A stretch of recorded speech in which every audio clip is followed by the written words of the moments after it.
Item ಯಾವುದೇ ಇರಲಿ try ಮಾಡಿ ಆಚಿ ಚಿಕನ್ ಮಸಾಲಾ. ಆಚಿ ಚಿಕನ್ ಮಸಾಲಾ.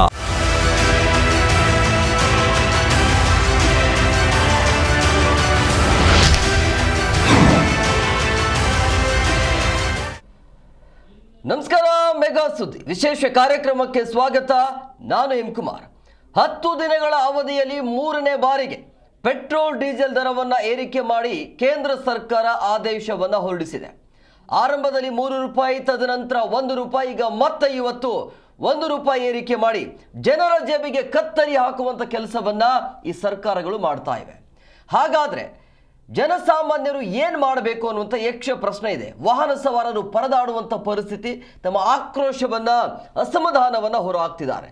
ಈಗ ವಾಹನ ಸವಾರರು ಹೇಳ್ತಾ ಇರೋದು, ನಿಮ್ಮ ಟಾರ್ಗೆಟ್ ಎಷ್ಟಿದೆ ಒಮ್ಮೆಲೆ ಮಾಡಿ. ನೀವು ದಿನಕ್ಕೆ 1 ರೂಪಾಯಿ, 2 ರೂಪಾಯಿ ಇದೆಲ್ಲ ಯಾಕೆ ಬೇಕು ಅಂತೇಳಿ, ಇದೆಲ್ಲ ಚೌಕಾಸಿ ಬೇಡ. ನಿಮ್ಮ ಟಾರ್ಗೆಟ್ ಎಷ್ಟಿದೆಯಲ್ಲ ಅದನ್ನು ಒಮ್ಮೆಲೆ ಮಾಡಿಬಿಡಿ. ಯಾಕಂದ್ರೆ ನಮಗೂ ಗೊತ್ತಿದೆ ಮಧ್ಯಪ್ರಾಚ್ಯದಲ್ಲಿ ಯುದ್ಧ ನಡೀತಾ ಇದೆ ಅಂತೇಳಿ. ಯುದ್ಧ ನಿಂತು ಎಷ್ಟೋ ದಿನ ಆಯಿತು, ಆದರೆ ಇವರಿಗೆ ನೆಪ ಬೇಕು ಅಷ್ಟೇ. ಈಗ ಯುದ್ಧ ಅಷ್ಟೊಂದು ದೊಡ್ಡ ಮಟ್ಟದಲ್ಲಿ ಏನು ಯುದ್ಧ ನಡೀತಾ ಇಲ್ಲ. ಅಲ್ಲಿ ಬರಬೇಕಾಗಿರುವಂಥ ತೈಲಗಳು ಬರಬೇಕು. ಯಾಕಂದರೆ ಜಾಗತಿಕ ಮಟ್ಟದಲ್ಲಿ ಭಾರತ ಆ ರೀತಿಯ ಸಂಬಂಧವನ್ನು ಇಟ್ಕೊಂಡಿದ್ರು ಕೂಡ ಭಾರತ ಎಲ್ಲೋ ಒಂದು ಕಡೆ ಫೇಲ್ ಆಗಿದೆ ಅಂತ ಅನಿಸುತ್ತೆ. ಜಾಗತಿಕ ಮಟ್ಟದಲ್ಲಿ ಇರಾನ್ ಅಂತ ಬಂದಾಗ, ಅಮೆರಿಕ ಅಂತ ಬಂದಾಗ ಭಾರತ ಚೆನ್ನಾಗೇ ಇದೆ. ಆದರೆ ಭಾರತಕ್ಕೆ ಬರಬೇಕಾಗಿರುವಂಥ ಆಮದು ಬರ್ತಾ ಇಲ್ಲ, ತೈಲ ಟ್ಯಾಂಕರ್ಗಳು ಬರ್ತಾ ಇಲ್ಲ ಅಂತ ಹೇಳಿದ್ರೆ ಏನು ಹೇಳಬೇಕು? ಇವರಿಗೆಲ್ಲರಿಗೂ ಒಂದು ಮಧ್ಯಪ್ರಾಚ್ಯದ ಯುದ್ಧ ಅನ್ನುವಂಥ ನೆಪ ಬೇಕಿತ್ತು ಅಂತ ಅನಿಸುತ್ತೆ ಎಲ್ಲ ಬೆಳವಣಿಗೆಯನ್ನು ನೋಡ್ತಾ ಇದ್ರೆ. ಸೊ ಹಾಗಾಗಿ ಎಲ್ಲದರ ಬಗ್ಗೆ ಚರ್ಚೆ ಮಾಡೋಣ. ಇವತ್ತಿನ ಕಾರ್ಯಕ್ರಮದಲ್ಲಿ ಅತಿಥಿಗಳು ಇರೋದಿಲ್ಲ. ನಿಮ್ಮ ಅಭಿಪ್ರಾಯ ನಮಗೆ ಬಹಳ ಮುಖ್ಯ ಆಗುತ್ತೆ. ಯಾಕೆ ಹಿಂಗೆ ಆಗ್ತಾ ಇದೆ, ಎಷ್ಟು ದಿನಗಳ ಕಾಲ ಈ ಸಮಸ್ಯೆ ಇರುತ್ತೆ, ಇದಕ್ಕೆ ಕಾರಣ, ಹೊಣೆ ಯಾರು, ಎಲ್ಲದರ ಬಗ್ಗೆ ಡೀಟೇಲ್ ಆಗಿ ನೀವು ಚರ್ಚೆ ಮಾಡೋಣ. ಇದೇ ಇವತ್ತಿನ ವಿಶೇಷ. ಮತ್ತೆ ಬರೆ 10 ದಿನದಲ್ಲಿ 5 ರೂಪಾಯಿ ಏರಿಕೆ. 10 ದಿನದಲ್ಲಿ 3 ಸಾರಿ ರೈಸ್ ಮಾಡ್ಬಿಡ್ತಾರೆ.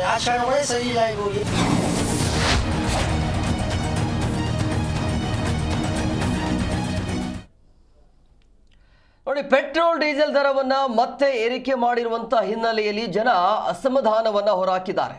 ರೊಚ್ಚಿಗೇಳುವಂಥ ದಿನ ಹತ್ತಿರದಲ್ಲಿದೆ ಅಂತ ಅನಿಸುತ್ತೆ. ಪೆಟ್ರೋಲ್ ಡೀಸೆಲ್ ದರ ಈಗ ಮತ್ತೆ ಏರಿಕೆ ಮಾಡಲಾಗಿದೆ. ತೈಲ ದರ 10 ದಿನಗಳ ಅವಧಿಯಲ್ಲಿ, ಅಂದರೆ 10 ದಿನಗಳಲ್ಲಿ 3ನೇ ಬಾರಿ ಹೆಚ್ಚಳ ಮಾಡಿ ಆದೇಶವನ್ನು ಹೊರಡಿಸಲಾಗಿದೆ. ದರ ಏರಿಕೆಯಿಂದ ವಾಹನ ಸವಾರರು ಅಸಮಾಧಾನವನ್ನು ಹೊರಹಾಕ್ತಿದ್ದಾರೆ. ಇದು ಆರಂಭ ಅಷ್ಟೇ. ಕೇಂದ್ರ ಹಾಗೂ ರಾಜ್ಯ ಸರ್ಕಾರದ ವಿರುದ್ಧ ಆಕ್ರೋಶವನ್ನು ಹೊರಹಾಕ್ತಿದ್ದಾರೆ. ಮೇ 15ರಿಂದ ಸುಮಾರು 5ರಷ್ಟು ಏರಿಕೆಗೆ ಜನ ಆಕ್ರೋಶವನ್ನು ಹೊರಹಾಕಿದ್ದಾರೆ. 15ನೇ ತಾರೀಕಿಗೆ 3 ರೂಪಾಯಿ ಹೆಚ್ಚಳ ಮಾಡ್ತಾರೆ. 20ನೇ ತಾರೀಕಿಗೆ 95 ಪೈಸೆ, ಅಂದರೆ ಆಲ್ಮೋಸ್ಟ್ ಆಲ್ 1 ರೂಪಾಯಿ. ಈಗ ಮತ್ತೆ 1 ರೂಪಾಯಿ ಏರಿಕೆ ಮಾಡಿ ಜನರ ಜೇಬಿಗೆ ಕತ್ತರಿ ಹಾಕುವಂಥ ಕೆಲಸವನ್ನು ಈ ಸರ್ಕಾರಗಳು ಮಾಡ್ತಾ ಇವೆ. ಸೊ CNG ದರವು ಕೂಡ ಲೀಟರ್ಗೆ 2 ರೂಪಾಯಿ ಏರಿಸಿರುವಂಥ ಕಂಪನಿಗಳು, ಕೊಲ್ಲಿಯುದ್ಧ ಪರಿಣಾಮ ತೈಲ ಕಂಪನಿಗಳಿಂದ ಈ ರೀತಿಯಾಗಿ ಏರಿಕೆ ಮಾಡಲಾಗ್ತಾ ಇದೆ ಅನ್ನುವಂಥ ಇದು ರೀಸನ್ ಅನ್ನೋದಕ್ಕಿಂತ ನೆಪ ಅಷ್ಟೇ.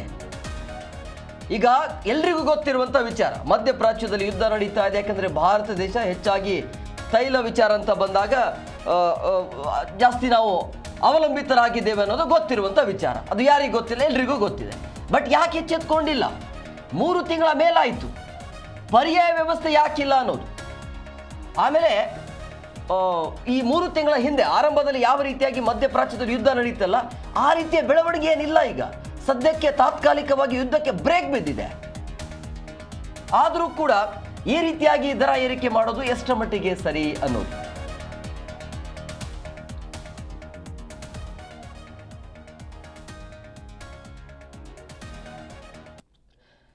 ಮೂರು ಬಾರಿ ದರ ಏರಿಕೆ ಮಾಡಿರುವಂಥ ಹಿನ್ನೆಲೆಯಲ್ಲಿ ಈಗ ಪೆಟ್ರೋಲ್ ಮತ್ತು ಡೀಸೆಲ್ ದರ ಯಾವ ರೀತಿಯಾಗಿದೆ ಅನ್ನೋದನ್ನು ಕೂಡ ಕ್ವಿಕ್ ಆಗಿ ನೋಡ್ತಾ ಹೋಗೋಣ. 3ನೇ ಬಾರಿ ಏರಿಕೆ ಆದ ನಂತರ ಈಗ ಪೆಟ್ರೋಲ್ ದರ ಎಷ್ಟಾಗಿದೆ ಅನ್ನೋದು ನೋಡಿ. ಮೇ 15ನೇ ತಾರೀಕಿಗೆ 3 ರೂಪಾಯಿ 27 ಪೈಸೆ ಏರಿಕೆ ಆಗುತ್ತೆ. 20ನೇ ತಾರೀಕಿಗೆ 95 ಪೈಸೆ. 15ನೇ ತಾರೀಕಿಗೆ 3.5 ರೂಪಾಯಿ. 20ನೇ ತಾರೀಕಿಗೆ 95 ಪೈಸೆ, ಅಂದರೆ ಆಲ್ಮೋಸ್ಟ್ ಆಲ್ 1 ರೂಪಾಯಿ. ಇನ್ನು 23 ಅಂದರೆ ಇವತ್ತು ಬೆಳಗ್ಗೆನೆ ವಾಹನ ಸವಾರರಿಗೆ ಶಾಕ್. ಇದು 95 ಪೈಸೆ ಏರಿಕೆ ಮಾಡಲಾಗಿದೆ. ಅಂದರೆ ಇದು ಆಲ್ಮೋಸ್ಟ್ ಆಲ್ 1 ರೂಪಾಯಿ ಜಾಸ್ತಿ. ಇದು ಪೆಟ್ರೋಲ್ ದರ ಏರಿಕೆ, 1 ರೂಪಾಯಿ, ದಿನಕ್ಕೆ 1 ರೂಪಾಯಿ. ಇದಾದ ನಂತರ ಈಗ ಡೀಸೆಲ್ ದರನು ಕೂಡ ನೋಡ್ತಾ ಹೋಗೋಣ. ಪೆಟ್ರೋಲ್ ಮತ್ತು ಡೀಸೆಲ್. ಸೊ ಹಂಗಾಗಿ ಈಗ ಡೀಸೆಲ್ ದರ ಇದೆಯಲ್ಲ, 15ನೇ ತಾರೀಕಿಗೆ ಆಲ್ಮೋಸ್ಟ್ ಆಲ್ ಅವರು ಕೂಡ 3 ರೂಪಾಯಿ ಅಂದರೆ ಸೇಮ್ ಪೆಟ್ರೋಲ್ ರೇಟ್ ಎಷ್ಟು ಮಾಡಿದ್ರು ಅದೇ ರೀತಿಯಾಗಿ ಡೀಸೆಲ್ ದರವನ್ನು ಕೂಡ ಏರಿಕೆ ಮಾಡಿದ್ದಾರೆ. ಇನ್ನು 20ನೇ ತಾರೀಕಿಗೆ ಮೇ 20ಕ್ಕೆ 94 ಪೈಸೆನ ಏರಿಕೆ ಮಾಡಿದ್ರು. 23 ಅಂದರೆ ಇವತ್ತು 95 ಪೈಸೆ, ಆಲ್ಮೋಸ್ಟ್ ಆಲ್ 1 ರೂಪಾಯಿ ಏರಿಕೆ ಮಾಡಿ ಆದೇಶವನ್ನು ಹೊರಡಿಸಲಾಗಿದೆ. ಇದಕ್ಕೆ ಕಾರಣ ಕೊಡ್ತಾ ಇರೋದು ತೈಲ ಕಂಪನಿಗಳು ಲಾಸಲ್ಲಿ ಇದ್ದಾವೆ, ಅದನ್ನು ಭರಿಸುವಂಥ ಕೆಲಸವನ್ನು ಜನಸಾಮಾನ್ಯರು ಮಾಡಬೇಕು ಅಂತೇಳಿ ಜನಸಾಮಾನ್ಯರ ತಲೆ ಮೇಲೆ ಹಾಕ್ತಿದ್ದಾರೆ. ಇಷ್ಟು ದಿನ ಸರ್ಕಾರ ಕೊಡ್ತಾ ಇತ್ತು ಅಂತ ಹೇಳಲಾಗ್ತಾ ಇದೆ. ಸೊ ಹಂಗಾಗಿ ಈಗ ಏನೇ ಆದರೂ ಕೂಡ ಇಷ್ಟು ದಿನಗಳ ಕಾಲ ಸರ್ಕಾರ ಏನು ಕೊಡ್ತಿತ್ತಲ್ಲ, ಇನ್ನು ಮುಂದೆ ಯಾಕೆ ಸರ್ಕಾರ ಕೊಡೋಕ್ಕಾಗಲ್ಲ, ನೀವು ಯಾಕೆ ಜನಸಾಮಾನ್ಯರ ಮೇಲೆ ಬರೆ ಹಾಕುವಂಥ ಕೆಲಸವನ್ನು ಮಾಡ್ತಾ ಇದ್ದೀರಿ ಅನ್ನುವಂಥ ಯಕ್ಷ ಪ್ರಶ್ನೆ ಸಹಜವಾಗಿದೆ. ಯಾಕಂದರೆ ಸಂಕಷ್ಟದ ಸಂದರ್ಭದಲ್ಲಿ ಜನಪರವಾಗಿ ನಿಲ್ಲುವಂಥ ಕೆಲಸವನ್ನ ಈ ಸರ್ಕಾರಗಳು ಮಾಡಬೇಕಾಗತ್ತೆ. ಆದರೆ ಕಷ್ಟ ಅಂತ ಬಂದಾಗ ಜನಸಾಮಾನ್ಯರ ಮೇಲೆ ಬರೆ ಹಾಕುವಂಥ ಕೆಲಸ ಮಾಡ್ತೀರಲ್ಲ, ಇದು ಹೇಗೆ ಸಾಧ್ಯ ಅನ್ನೋದು.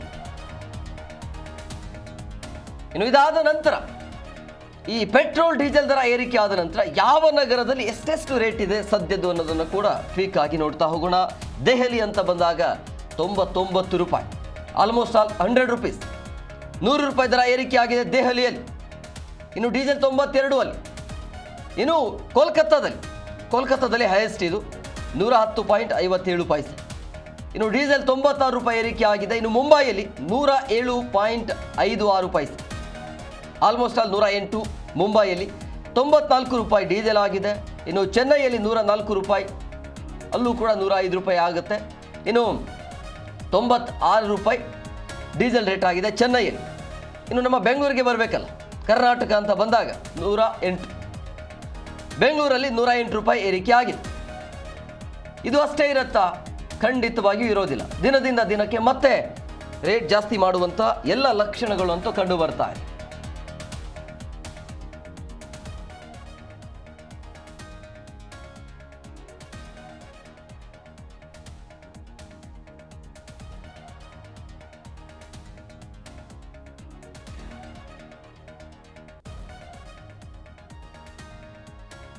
ನೋಡಿ, ಈಗ ಇದು ಒಂದು ಪ್ರಶ್ನೆ. ಈಗ ಏನಾಯಿತು, ಸರ್ಕಾರಗಳು ಕೊಡ್ತಾ ಇರೋಂಥ ರೀಸನ್ ಏನು? ಮಧ್ಯಪ್ರಾಚ್ಯದಲ್ಲಿ ಯುದ್ಧ ನಡೀತಾ ಇದೆ, ಯಾಕಂದರೆ ಆಮದು ಬರಬೇಕಾಗಿರೋದು ಬರ್ತಾ ಇಲ್ಲ, ಹಾಗಾಗಿ ಡಿಲೇ ಆಗ್ತಾ ಇದೆ, ಜನ ಎಚ್ಚೆತ್ಕೊಳ್ಬೇಕು ಅಂಥೇಳಿ ಸಹಜವಾಗಿ ಒಂದು ಕರೆ ಮೋದಿಯಿಂದ ಒಂದು ಕರೆ ಬರುತ್ತೆ, ರಾಷ್ಟ್ರದ ಹಿತದೃಷ್ಟಿಯಿಂದ ಅಂತಲೂ ಕೂಡ ಅಂದ್ಕೊಳ್ಳೋಣ.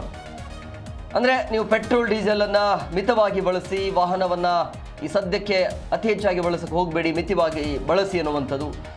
ಗೋಲ್ಡನ್ನು ಖರೀದಿ ಮಾಡಬೇಡಿ, ಬಂಗಾರವನ್ನು ಖರೀದಿ ಮಾಡಬೇಡಿ, 1 ವರ್ಷಗಳ ಕಾಲ ನೀವು ಖರೀದಿ ಮಾಡಲಿಕ್ಕೆ ಹೋಗಬೇಡಿ ಅನ್ನುವಂಥ ವಿಚಾರವನ್ನು ಇಡ್ತಾರೆ. ಯಾವಾಗ ಆ ರೀತಿಯ ಘೋಷಣೆಗಳು ಬರ್ತಾ ಇದ್ದಂಗೆ, ಆ ರೀತಿಯ ಹೇಳಿಕೆಗಳು ಬರ್ತಾ ಇದ್ದಂಗೆ ಇದ್ದಕ್ಕಿದ್ದಾಗೆ ನೇರವಾಗಿ ಜನಸಾಮಾನ್ಯರ ಮೇಲೆ ಬರೆ ಹಾಕುವಂಥ ಕೆಲಸವನ್ನು ಈ ತೈಲ ಕಂಪನಿಗಳು ಮಾಡಿತು. ಅಂದರೆ ಆರಂಭದಲ್ಲಿ ನೆಕ್ಸ್ಟ್ ಅದೇನೆ, ಅಂದರೆ ಮೋದಿಯವರ ಹೇಳಿಕೆ ಆದ ನಂತರ ನೆಕ್ಸ್ಟ್ ಏನಾಗುತ್ತೆ, 3 ರೂಪಾಯಿ ಹೆಚ್ಚಳ ಮಾಡಲಾಗತ್ತೆ ತೈಲದ, ಪೆಟ್ರೋಲ್ ಡೀಸೆಲ್ 3 ರೂಪಾಯಿ ಹೆಚ್ಚಳ ಆಗುತ್ತೆ. ಆಯಿತು, ಹೋಗಲಿ ಬಿಡು, ಏನೋ ಮಧ್ಯಪ್ರಾಚ್ಯದಲ್ಲಿ ಯುದ್ಧ ನಡೀತಾ ಐತೆ, ಸಹಜವಾಗಿ ನಾವು ಅಡ್ಜಸ್ಟ್ ಮಾಡ್ಕೊಳ್ಬೇಕಾಗತ್ತೆ. ಸಂಕಷ್ಟದ ಪರಿಸ್ಥಿತಿಯಲ್ಲಿ ದೇಶ ಅಂತ ಬಂದಾಗ ದೇಶದ ಜೊತೆ ನಾವೆಲ್ಲರೂ ಕೂಡ ನಿಲ್ಲಬೇಕಾಗತ್ತೆ ಅಂತ ಅಂದ್ಕೊಂಡು ಸುಮ್ಮನೆ ಇದ್ವಿ. ಈಗ ಮತ್ತೆ 2ನೇ ಬಾರಿಗೆ 20ನೇ ತಾರೀಕಿಗೆ ಮತ್ತೆ 1 ರೂಪಾಯಿ ಹೆಚ್ಚಳ ಮಾಡ್ತಾರೆ. ಇವತ್ತು ಮತ್ತೆ 1 ರೂಪಾಯಿ ಹೆಚ್ಚಳ ಮಾಡಿ ಆದೇಶವನ್ನು ಹೊರಡಿಸಲಾಗಿದೆ. ಅಂದರೆ ಈ ಪೆಟ್ರೋಲ್ ಡೀಸೆಲ್ ದರ ಕೇವಲ ಬಂಕುಗಳಿಗೆ ಮಾತ್ರ ಸೀಮಿತ ಆಗಿರೋದಿಲ್ಲ, ಅದನ್ನು ಎಲ್ಲರೂ ಅರ್ಥ ಮಾಡ್ಕೊಳ್ಬೇಕು. ಕೆಲವೊಂದಿಷ್ಟು ಜನ ಕಳೆದ ಬಾರಿ ಪಬ್ಲಿಕರ ಇದ್ದಾಗ ಕೆಲವೊಂದಿಷ್ಟು ಜನ ಹೇಳ್ತಾ ಇದ್ರು, ಪೆಟ್ರೋಲ್ ಡೀಸೆಲ್ ಅಷ್ಟೇ ತಾನೇ, ಏನಾಗುತ್ತೆ ಬಿಡಿ, 1-2 ರೂಪಾಯಿ ಜಾಸ್ತಿ ಯೂಸ್ ಅಮೌಂಟ್ ಏನಲ್ಲ ಅಂತೇಳಿ. ಹಂಗಲ್ಲ ಅದು. ನೀವು ಪೆಟ್ರೋಲ್ ಡೀಸೆಲ್ ರೇಟ್ ಜಾಸ್ತಿ ಮಾಡಿದ್ರೆ ಕೇವಲ ಬಂಕ್ಗಳಿಗೆ ಮಾತ್ರ ಸೀಮಿತ ಆಗಿರೋದಿಲ್ಲ, ಎಲ್ಲ ವಲಯದಲ್ಲೂ ಕೂಡ ಅದರ ಎಫೆಕ್ಟ್ ತಟ್ಟುತ್ತೆ. ಅದನ್ನು ಜನ ಅರ್ಥ ಮಾಡ್ಕೊಳ್ಬೇಕಾಗತ್ತೆ. ಈಗ ಪೆಟ್ರೋಲ್ ಡೀಸೆಲ್ ಜಾಸ್ತಿ ಆಗ್ತಾ ತಕ್ಷಣ ಸಾಗಾಟದ ವಸ್ತುಗಳು, ವಾಹನಗಳು ಇರ್ತಾವಲ್ಲ, ಅಗತ್ಯ ವಸ್ತುಗಳು ರೇಟ್ ಕೂಡ ಈಗ ಜಾಸ್ತಿ ಆಗುತ್ತೆ. ನೀವು ತಿನ್ನುವಂಥ ತಿಂಡಿ ತಿನಿಸುಗಳು, ನೀವು ತೆಗೆದುಕೊಳ್ಳುವಂಥ ತರಕಾರಿಗಳು, ಆಮೇಲೆ ಮನೆ ಬಾಡಿಗೆ ಆಗಿರ್ಬೋದು, ನೀವು ಏನು ಬೇಕು ಎಲ್ಲವೂ ಕೂಡ ಪೆಟ್ರೋಲ್ ಜಾಸ್ತಿ ಆಯಿತು ಅಂತ ಹೇಳಿದ್ರೆ ಎಲ್ಲ ವಲಯದಲ್ಲೂ ಕೂಡ ರೇಟ್ ಜಾಸ್ತಿ ಆಗುತ್ತೆ. ನಮಗೆ ಅಷ್ಟೇ 1 ರೂಪಾಯಿ 2 ರೂಪಾಯಿ ಅಂತ ಅನಿಸ್ಬೋದು, ಬಟ್ ಬೇರೆ ಬೇರೆ ವಲಯದಲ್ಲೂ ಕೂಡ ರೇಟ್ ಜಾಸ್ತಿ ಆಗ್ತಾ ಇದೆಯಲ್ಲ. ಈಗ ಅದನ್ನು ಯಾರು ಭರಿಸ್ತಾರೆ ಅಂತ. LPG ಸಿಗ್ತಾ ಇಲ್ಲ ಅಂಥೇಳಿ ಆರಂಭದಲ್ಲಿ ಹೇಳಿದಾಗ ಎಲ್ಲರೂ ಆಯಿತು, ಬರೋದು ಡಿಲೇ ಆಗ್ತಿದೆ ಅಂತ ಹೇಳಿದಾಗ ಅಲ್ಲಿ ರೇಟ್ ಜಾಸ್ತಿ ಮಾಡಿದರು. LPG ಸಿಗ್ತಾ ಇಲ್ಲ ಅಂತ ಬಂದಾಗ ಕೆಲವೊಂದು ಇದು ತಿಂಡಿ ತಿನಿಸುಗಳಲ್ಲಿ ಕೂಡ ಬದಲಾವಣೆ ಮಾಡಿದರು, ಮೇನುವಲ್ಲಿ ಕಟಾವು ಅದನ್ನು ಮಾಡಿದರು, ಕಟ್ ಕೂಡ ಮಾಡಿದರು. ಅದಾದ ನಂತರ ರೇಟ್ ಕೂಡ ಜಾಸ್ತಿ ಆಯಿತು. ಅಲ್ಲಿ ಕಾಫಿ ಟೀ ಅಥವಾ ಊಟದ ತಿಂಡಿ ತಿನಿಸು ಅಂತ ಬಂದಾಗ ಅಲ್ಲಿ ಕೂಡ ರೇಟ್ ಕೂಡ ಜಾಸ್ತಿ ಮಾಡಿದ್ರು. ಆವಾಗ ಕೂಡ ಓಕೆ ಅಂತ ಒಪ್ಕೊಂಡಿದ್ದೀವಿ.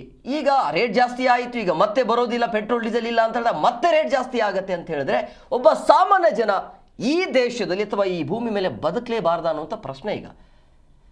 ಸೊ ಒಬ್ರು ಕಾಲರ್ಸ್ ಇದ್ದಾರೆ. ಹಲೋ ಹಲೋ ಹಲೋ ಸರ್ ನಮಸ್ಕಾರ. ಎಲ್ಲಿಂದ ಕರೆ ಮಾಡ್ತಾ ಇದ್ದೀರಿ? ಸರ್ ಚನ್ನಬಣ್ಣದಿಂದ ಸರ್. ಹೇಳಿ ಸರ್, ಏನು ಹೇಳ್ತೀರಿ? ಪದೇ ಪದೇ ಈ ರೀತಿಯಾಗಿ 10 ದಿನಗಳ ಅವಧಿಯಲ್ಲಿ 3ನೇ ಬಾರಿ ಪೆಟ್ರೋಲ್ ಡೀಸೆಲ್ ರೇಟ್ ಜಾಸ್ತಿ ಆಗಿದೆ. ಸರ್ ಯುದ್ಧದ ಪರಿಣಾಮ ಹಿಂಗಾಗಿದೆ. ಇವ್ರು ಏನಂದ್ರೆ ಒಂದೇ ಸಲ ಹಿಂಗಲ್ಲ, ಈಗ ಏಕದಮ್ ಒಂದು ತಿಂಗಳಲ್ಲಿ 3 ಬಾರಿ ರೇಟ್ ಜಾಸ್ತಿ ಮಾಡಿದ್ದಾರೆ. ಗ್ರಾಹಕರಿಗೆ ತುಂಬಾ ಪ್ರಾಬ್ಲಮ್ ಆಗ್ತಾ ಇದೆ ಸರ್ ಇದು. ಈಗ ಅದೇನಂದ್ರೆ ಅವರು ಒಂದು ಸ್ಟ್ರಾಕ್ ಮಾಡ್ಕೊಂಡು ಇದು ಮಾಡ್ಕೊಂಡು ತಡೆಗಟ್ಟಬೇಕು. ಸುಮ್ಮನೆ ಏಕೆ ಹಿಂಗ್ ಜಾಸ್ತಿ ಮಾಡಿದ್ರೆ ಬಡವ್ರಿಗೆ ಸ್ವಲ್ಪ ಹಿಂಸೆ ಆಗುತ್ತೆ. ನಿಮ್ಗೆ ಏನ್ ಅನ್ಸುತ್ತೆ? ಅಂದ್ರೆ ಯುದ್ಧ ಅನ್ನೋದು ಒಂದು ನೆಪ ಸಿಕ್ತಿದೆಯಾ ಅನ್ಸತ್ತಾ, ಅಥವಾ ಮಧ್ಯಪ್ರಾಚ್ಯದ ಯುದ್ಧ ನಡೀತಾ ಇದೆ ಅದರ ಎಫೆಕ್ಟ್ ಅಂತ ಅನ್ಸತ್ತಾ?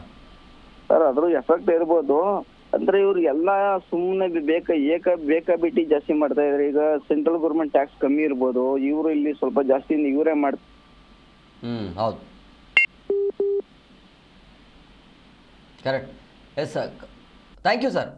ಕಾಲರ್ ಹೇಳ್ತಾ ಇದ್ರು, ಅಂದರೆ ಅವ್ರು ಹೇಳ್ತಾ ಇರೋದು ನಮ್ಮ ಪೆಟ್ರೋಲ್ ಡೀಸೆಲ್ ಮೂಲ ಬೆಲೆ ಇರೋದು 50 ರಿಂದ 60 ರೂಪಾಯಿ ಅಷ್ಟೇ.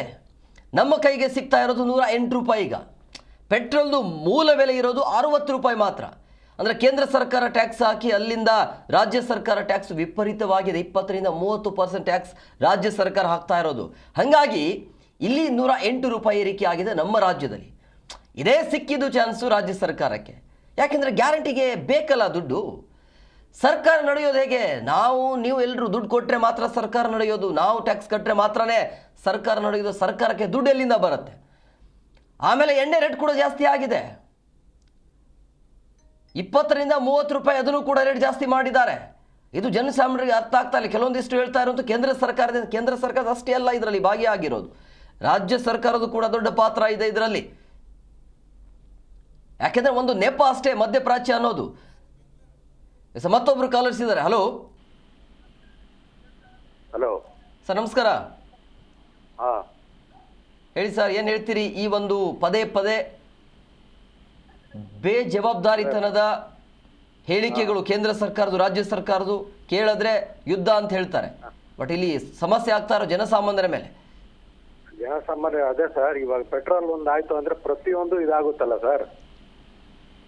ಹೇಳಿ. ಪೆಟ್ರೋಲ್ ಒಂದು ಜಾಸ್ತಿ ಮಾಡಿದ್ರೆ ಪ್ರತಿಯೊಂದು ಬೆಲೆ ಅಗತ್ಯ ವಸ್ತುಗಳೆಲ್ಲ ಜಾಸ್ತಿ ಆಗುತ್ತಲ್ಲ. ಹೌದು. ಇದಕ್ಕೆ ಯಾರು ಹೊಣೆ ಅಂತ?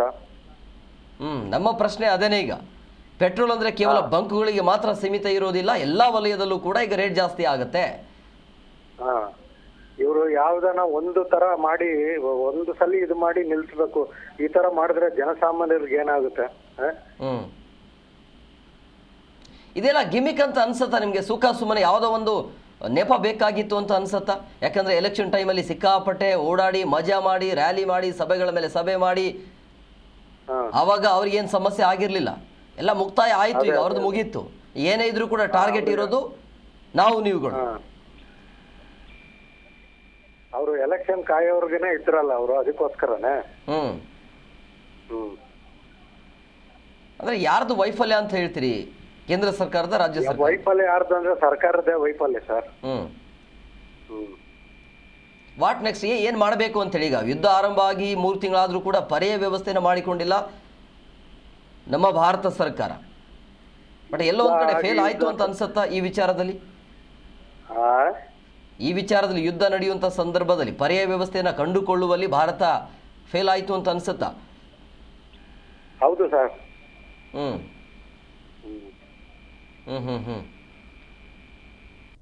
Okay, S.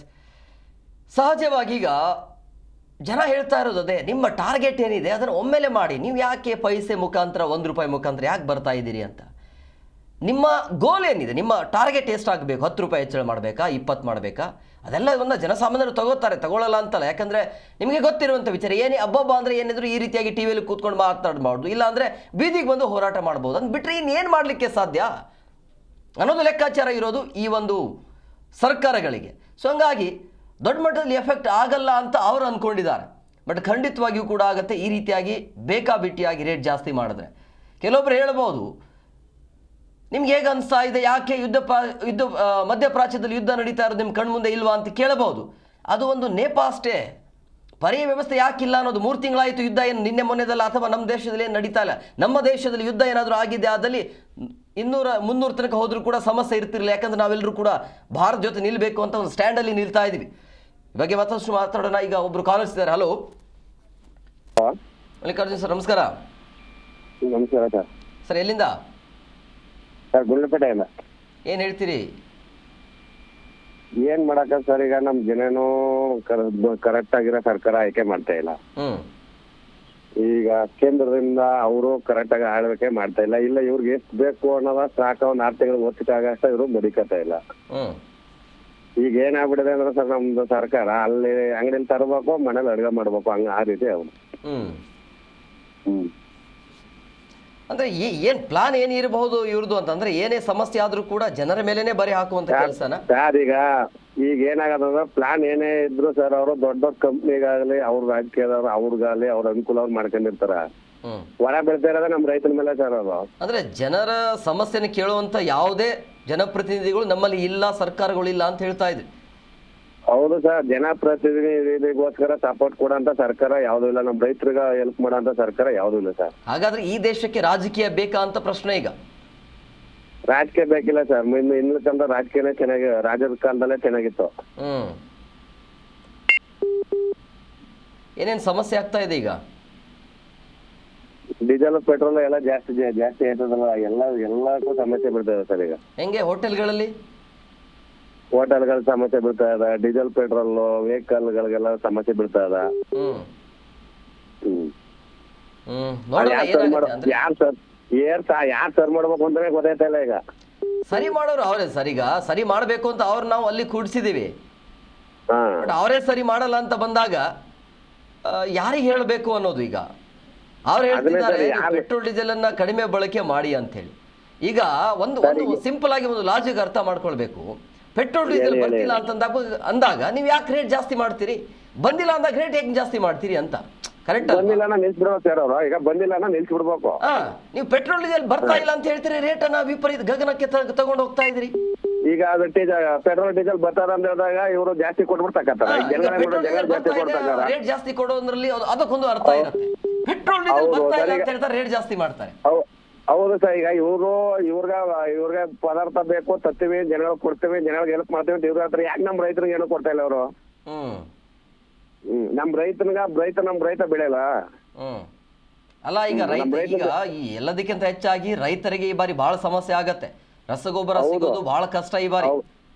ಹೌದು, ಈಗಲೇ ರಸಗೊಬ್ಬರ ಸಿಗ್ತಾ ಇಲ್ಲ. ಈಗ ಕೆಲವೊಂದಿಷ್ಟು ರಸಗೊಬ್ಬರ ಇದ್ರೂ ಕೂಡ ಅದ್ರ ರೇಟ್ ಕೂಡ ಜಾಸ್ತಿ ಮಾಡಿದ್ದಾರೆ. ಹೌದು, ಬಹಳ ಕಷ್ಟ ಇದೆ ಅಂತ ಅನ್ಸುತ್ತೆ ಈ ಬಾರಿ ರೈತರಿಗೆ. ಜನರಿಗೆ ಕಷ್ಟ ಸರ್, ನಮ್ ರೈತರಿಗೆ ಭಾರಿ ಚೆನ್ನಾಗೇ ಕಷ್ಟ. ಅಲ್ಲ ಈಗ ರೈತರು ಬೆಳೆ ಬೆಳೆದಿಲ್ಲ ಅಂತ ಹೇಳಿದ್ರೆ ಹೆಂಗಾಗತ್ತೆ ಪರಿಸ್ಥಿತಿ ಅಂತ. ಈಗ ಸರ್, ಈಗ ಇವರು ಪೆಟ್ರೋಲ್ ಡೀಸೆಲ್ಗ ನಮ್ಮ ರೈತರು 1 ವರ್ಷ ಬೆಳೆ ನಿಲ್ಲಿಸ್ತಾರೆ. ಇವ್ರ ಪರಿಸ್ಥಿತಿ ಏನಾದ್ರು? ಅದೇ ನಾನು ಅದನ್ನೇ ಹೇಳ್ತಾ ಇದ್ದೀನಲ್ಲ, ಈ ಸರ್ಕಾರಗಳಿಗೆ ಇಂತ ಜನಪ್ರತಿನಿಧಿಗಳಿಗೆ ಬಿಸಿ ಮುಟ್ಟಿಸ್ಬೇಕು ಅಂತ ಹೇಳಿದ್ರೆ ರೈತರಿಗೆ ಎಷ್ಟು ಬೇಕು ಅಷ್ಟೇ ಬೆಳಿಬೇಕು. ಈಗ ಇವರಲ್ಲಿ ರಾಜ್ಯ ಸರ್ಕಾರ ಆಗ್ಲಿ ಕೇಂದ್ರ ಸರ್ಕಾರ ಆಗ್ಲಿ ಇವ್ರ ಹತ್ರ 1 ವರ್ಷಕ್ಕಾಗಷ್ಟು ಪೆಟ್ರೋಲ್ ಡೀಸೆಲ್ ಮೆಡಿಕಲ್ ಅಷ್ಟ ಸರಕು ಸಾಗಿಸ್ಕೊಳಕ್ಕಾಗಲ್ಲ ಇವರು. 1 ವರ್ಷಕ್ಕಾಗಷ್ಟು ಸರಕು ಮೆಡಿಕಲ್ ಅಷ್ಟು ತಪ್ಪು ಕೆಪಾಸಿಟಿ ಇಲ್ವಾ ರಾಜ್ಯ ಸರ್ಕಾರ ಕೇಂದ್ರ ಸರ್ಕಾರಕ್ಕೆ? ಇಲ್ಲ ಅಂತ ಹೇಳ್ತಿದಾರಲ್ಲ. ಈಗ ಏನ್ ಮಾಡ್ತಾರ, ಮನೇಲಿ ಅಕ್ಕಿ ತರ್ಬೇಕು, ಮನೇಲಿ ಅಕ್ಕಿ ತಕ ಬರ್ಬೇಕು, ಹೊಲನಕ್ ಹಾಕ್ಬೇಕು, ಅಲ್ಲಿ ಸಾಂಬಾರ್ ಮಾಡ್ಕೋಬೇಕು, ಅಲ್ಲಿ ತಿನ್ಕೋಬೇಕು ಅಷ್ಟೇ. ನಿಮ್ಗೆ ಎಷ್ಟು ಬೇಕು ಅಷ್ಟೇ ಮಾಡ್ಬೇಕಂತ. ಅಂದ್ರೆ ಅದಕ್ಕೆ 5 ರೂಪಾಯಿ ಜಾಸ್ತಿ ಮಾಡ್ತಾರ. ನಮ್ ರೈತರಿಗ ಮತ್ತೆ ಸಾಮಾನ್ಯ ವರ್ಗದ ಜನಗಳು ಇವರೆಲ್ಲ ಎಲ್ಲ ಹೋಗ್ಬೇಕು. ಅಂದ್ರೆ ಬೆಟರ್ ಸರ್ಕಾರ ಅಂದ್ರೆ ಯಾವ್ದು ಅನ್ಸುತ್ತೆ ನಿಮ್ಗೆ ಈ ಪಾರ್ಟಿ ಅಂತ ಬಂದಾಗ? ಮೋದಿ ಓಕೆನಾ ಅಥವಾ ಕಾಂಗ್ರೆಸ್ ಓಕೆನಾ ಅಥವಾ ಎರಡು ಬೇಡವಾ? ಸರ್, ಈಗ ಸರ್ಕಾರದವರು ನಾವ್ ಯಾವ ಇದು ಬೇಕು ಅದು ಬೇಕು ಅಂತ ಏನು ಮಾಡಕ್ಕಿಲ್ಲ. ಮೇಲ್ಗಡೆ ಇರೋದು ಕೇಂದ್ರ ಸರ್ಕಾರ, ರಾಜ್ಯದಲ್ಲಿರೋದು ಕಾಂಗ್ರೆಸ್ ಸರ್ಕಾರ ಎರಡು ಕಣ್ಣಿದ್ದಾಗ ಈಗ ಹ್ಮ್ ಯಾವ ಕಣ್ಣು ಚುಚ್ಚೂರು ಗಾಯ ಆಯ್ತಾ ಎರಡೂ ಸರ್ ಮಾಡ್ಕೊಂಡು ನಮ್ ಜನಪ್ರತಿನಿಧಿ ಉಳಿಸ್ಬೇಕು ಇವ್ರು.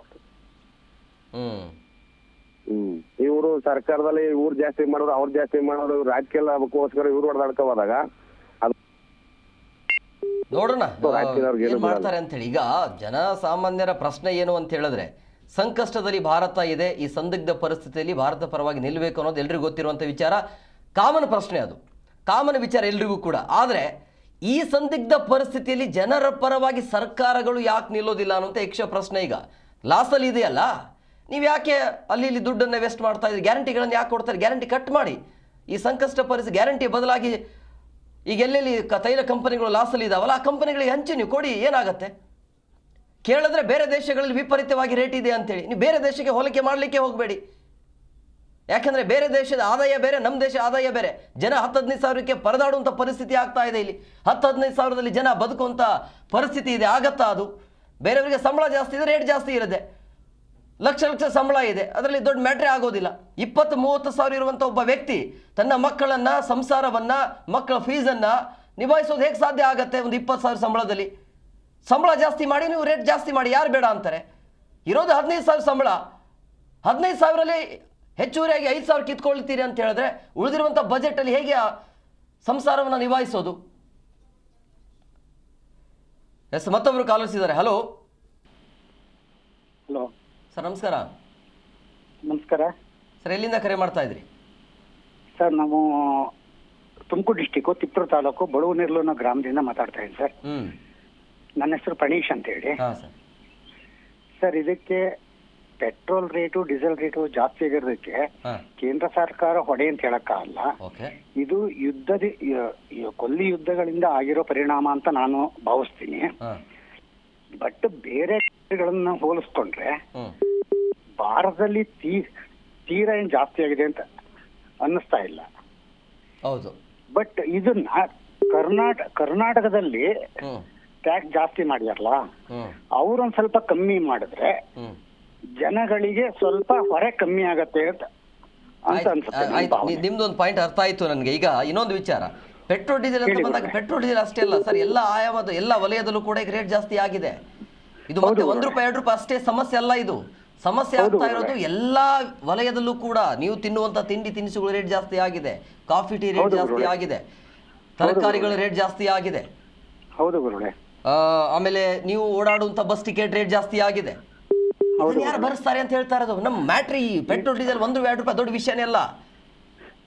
ನಾನು ಹೇಳ್ತಾ ಇರೋದು ಬಸ್ಟು ಪೆಟ್ರೋಲ್ ಡೀಸೆಲ್ ಕಮ್ಮಿ ಮಾಡಿದ್ರೆ ಒಂದ್ ಸ್ವಲ್ಪ, ಯಾಕೆಂದ್ರೆ ಇವಾಗ ಏನು ಟ್ಯಾಕ್ಸ್ ಇವ್ರು ಜಾಸ್ತಿ ಮಾಡಿಯಾರೋ ರಾಜ್ಯ ಸರ್ಕಾರದವರು, ಅದನ್ನು ಸ್ವಲ್ಪ ಕಮ್ಮಿ ಮಾಡಿದ್ರೆ ಸ್ವಲ್ಪ ಹೊರೆ ಕಮ್ಮಿ ಆಗತ್ತೆ ಅಂತ ನನ್ನ ಭಾವನೆ. ಅದು ಮಾಡಲ್ವೇ ಅವರು? ಮಾಡ್ಬೇಕು ಗುರುಗಳೇ. ಅವಾಗ ಜಾಸ್ತಿ ಮಾಡಿದ್ರಲ್ಲ, ಇವಾಗ ಕಮ್ಮಿ ಮಾಡ್ಬೇಕಲ್ವಾ ಅವರು? ನಾನು ಅದನ್ನ ಹೇಳ್ತಾ ಇರೋದು. ನಾನು ಆವಾಗ್ಲೇ ನೀವು ಕೇಳಿಸ್ಕೊಂಡ್ರಿಲ್ಲ ಗೊತ್ತಿಲ್ಲ. ಈ ಬಜೆಟ್ ಇಟ್ಕೊಂಡಿದ್ದೀರಲ್ಲ, ಬಜೆಟ್ ಅನ್ನ ಸ್ವಲ್ಪ ನಿಲ್ಲಿಸಿ. ಹೌದು ಹೌದು ಹೌದು ಅದನ್ನ ಜನಸಾಮಾನ್ಯರ ಮೇಲೆ ಹಾಕಿ. ಅದನ್ನ ಯಾವ್ಯಾವ ಕಂಪನಿಗಳು ಲಾಸ್ ಅಲ್ಲಿ ಇದಾವಲ್ಲ, ಆ ಕಂಪನಿಗಳ ಹಂಚಿ ನೀವು, ಏನ್ ಸಮಸ್ಯೆ ಇಲ್ಲ. ಖಂಡಿತ ನಿಜ. ಹೌದು ಗುರುಗಳೇ. ಅಲ್ವಾ? ಹೌದು ಗುರುಗಳೇ. ಕೊಡ್ಬೇಕಾದ ಗ್ಯಾರಂಟಿಗಳೇ ನೆಟ್ಟಗಾಗಿ ಕೊಡಕ್ಕಾಗ್ತಾ ಇಲ್ಲ. ಅದನ್ನೇ ಆಗ್ತಿಲ್ಲ. ಇದು ಪಾಯಿಂಟ್, ಇದು ಒಪ್ಪುವಂತ ಪಾಯಿಂಟ್. ಅದನ್ನೇ ಕರೆಕ್ಟಾಗಿ ಕೊಡ್ತಾ ಇಲ್ಲ. ಅದ್ರ ಮಧ್ಯೆ ಇದು ಒಂದು ಆದ್ರೆ ಜನಗಳಿಗೆ ತುಂಬಾ ತೊಂದರೆ ಆಗತ್ತೆ. ಆದರೂ ಈ ಇದ್ರೊಳಗೆ ನಮ್ಮ ಇಂಡಿಯಾ ಇಸ್ ಅ ಗ್ರೇಟ್. ಈ ಒಂದು ವಾತಾವರಣ ಹೋಲಿಸ್ಕೊಂಡ್ರೆ ನಮ್ಮ ಇಂಡಿಯಾ ಇಸ್ ದ ಬೆಸ್ಟ್. ನಮ್ಮ ರಾಜ್ಯ ಸರ್ಕಾರದವರು ಸ್ವಲ್ಪ ಇದ್ರ ಬಗ್ಗೆ ಒಂಚೂರು ಗಮನ ಕೊಡಬೇಕು ಅಂತ ನನ್ನ ಅಭಿಪ್ರಾಯ. ಸರ್, ಈಗ ಜನಸಾಮಾನ್ಯರು ನೆಮ್ಮದಿಯಿಂದ ಬದುಕಬೇಕು ಅಂದ್ರೆ ಏನ್ ಮಾಡಬೇಕು ರಾಜ್ಯ ಸರ್ಕಾರ? ಯಾಕಂದ್ರೆ ಈ ಸಂದರ್ಭದಲ್ಲಿ ರಾಜ್ಯ ಸರ್ಕಾರ ಆಗಿರ್ಬೋದು, ಕೇಂದ್ರ ಸರ್ಕಾರ ಆಗಿರ್ಬೋದು, ಅವ್ರ ಜೊತೆ ನಿಲ್ಲಬೇಕು, ಜನಸಾಮಾನ್ಯರ ಪರವಾಗಿ ನಿಲ್ಬೇಕು. ಜಾಸ್ತಿ ರೇಟ್ ಆದಾಗ ನೀವು ಜನಸಾಮಾನ್ಯರ ಮೇಲೆ ಬರೆ ಹಾಕುವಂತ ಕೆಲಸ ಅಲ್ಲ ಅದು. ಯಾವಾಗ್ಲೂ ರೈತರ ಪರವಾಗಿ ಅಥವಾ ಈ ರಾಜ್ಯವನ್ನ ಸುಭದ್ರವಾಗಿ ನಾವು ನೋಡ್ಕೊಳ್ತೀವಿ ಅಂತ ಹೇಳುವಂತ ಈ ಸರ್ಕಾರಗಳು ಸಂಕಷ್ಟದ ಸಂದರ್ಭದಲ್ಲಿ ನೀವು ಯಾಕೆ ಜನರ ಮೇಲೆ ಬರೆ ಹಾಕ್ತೀರಿ? ಹೌದು, ಕರೆಕ್ಟ್ ಅಲ್ವಾ?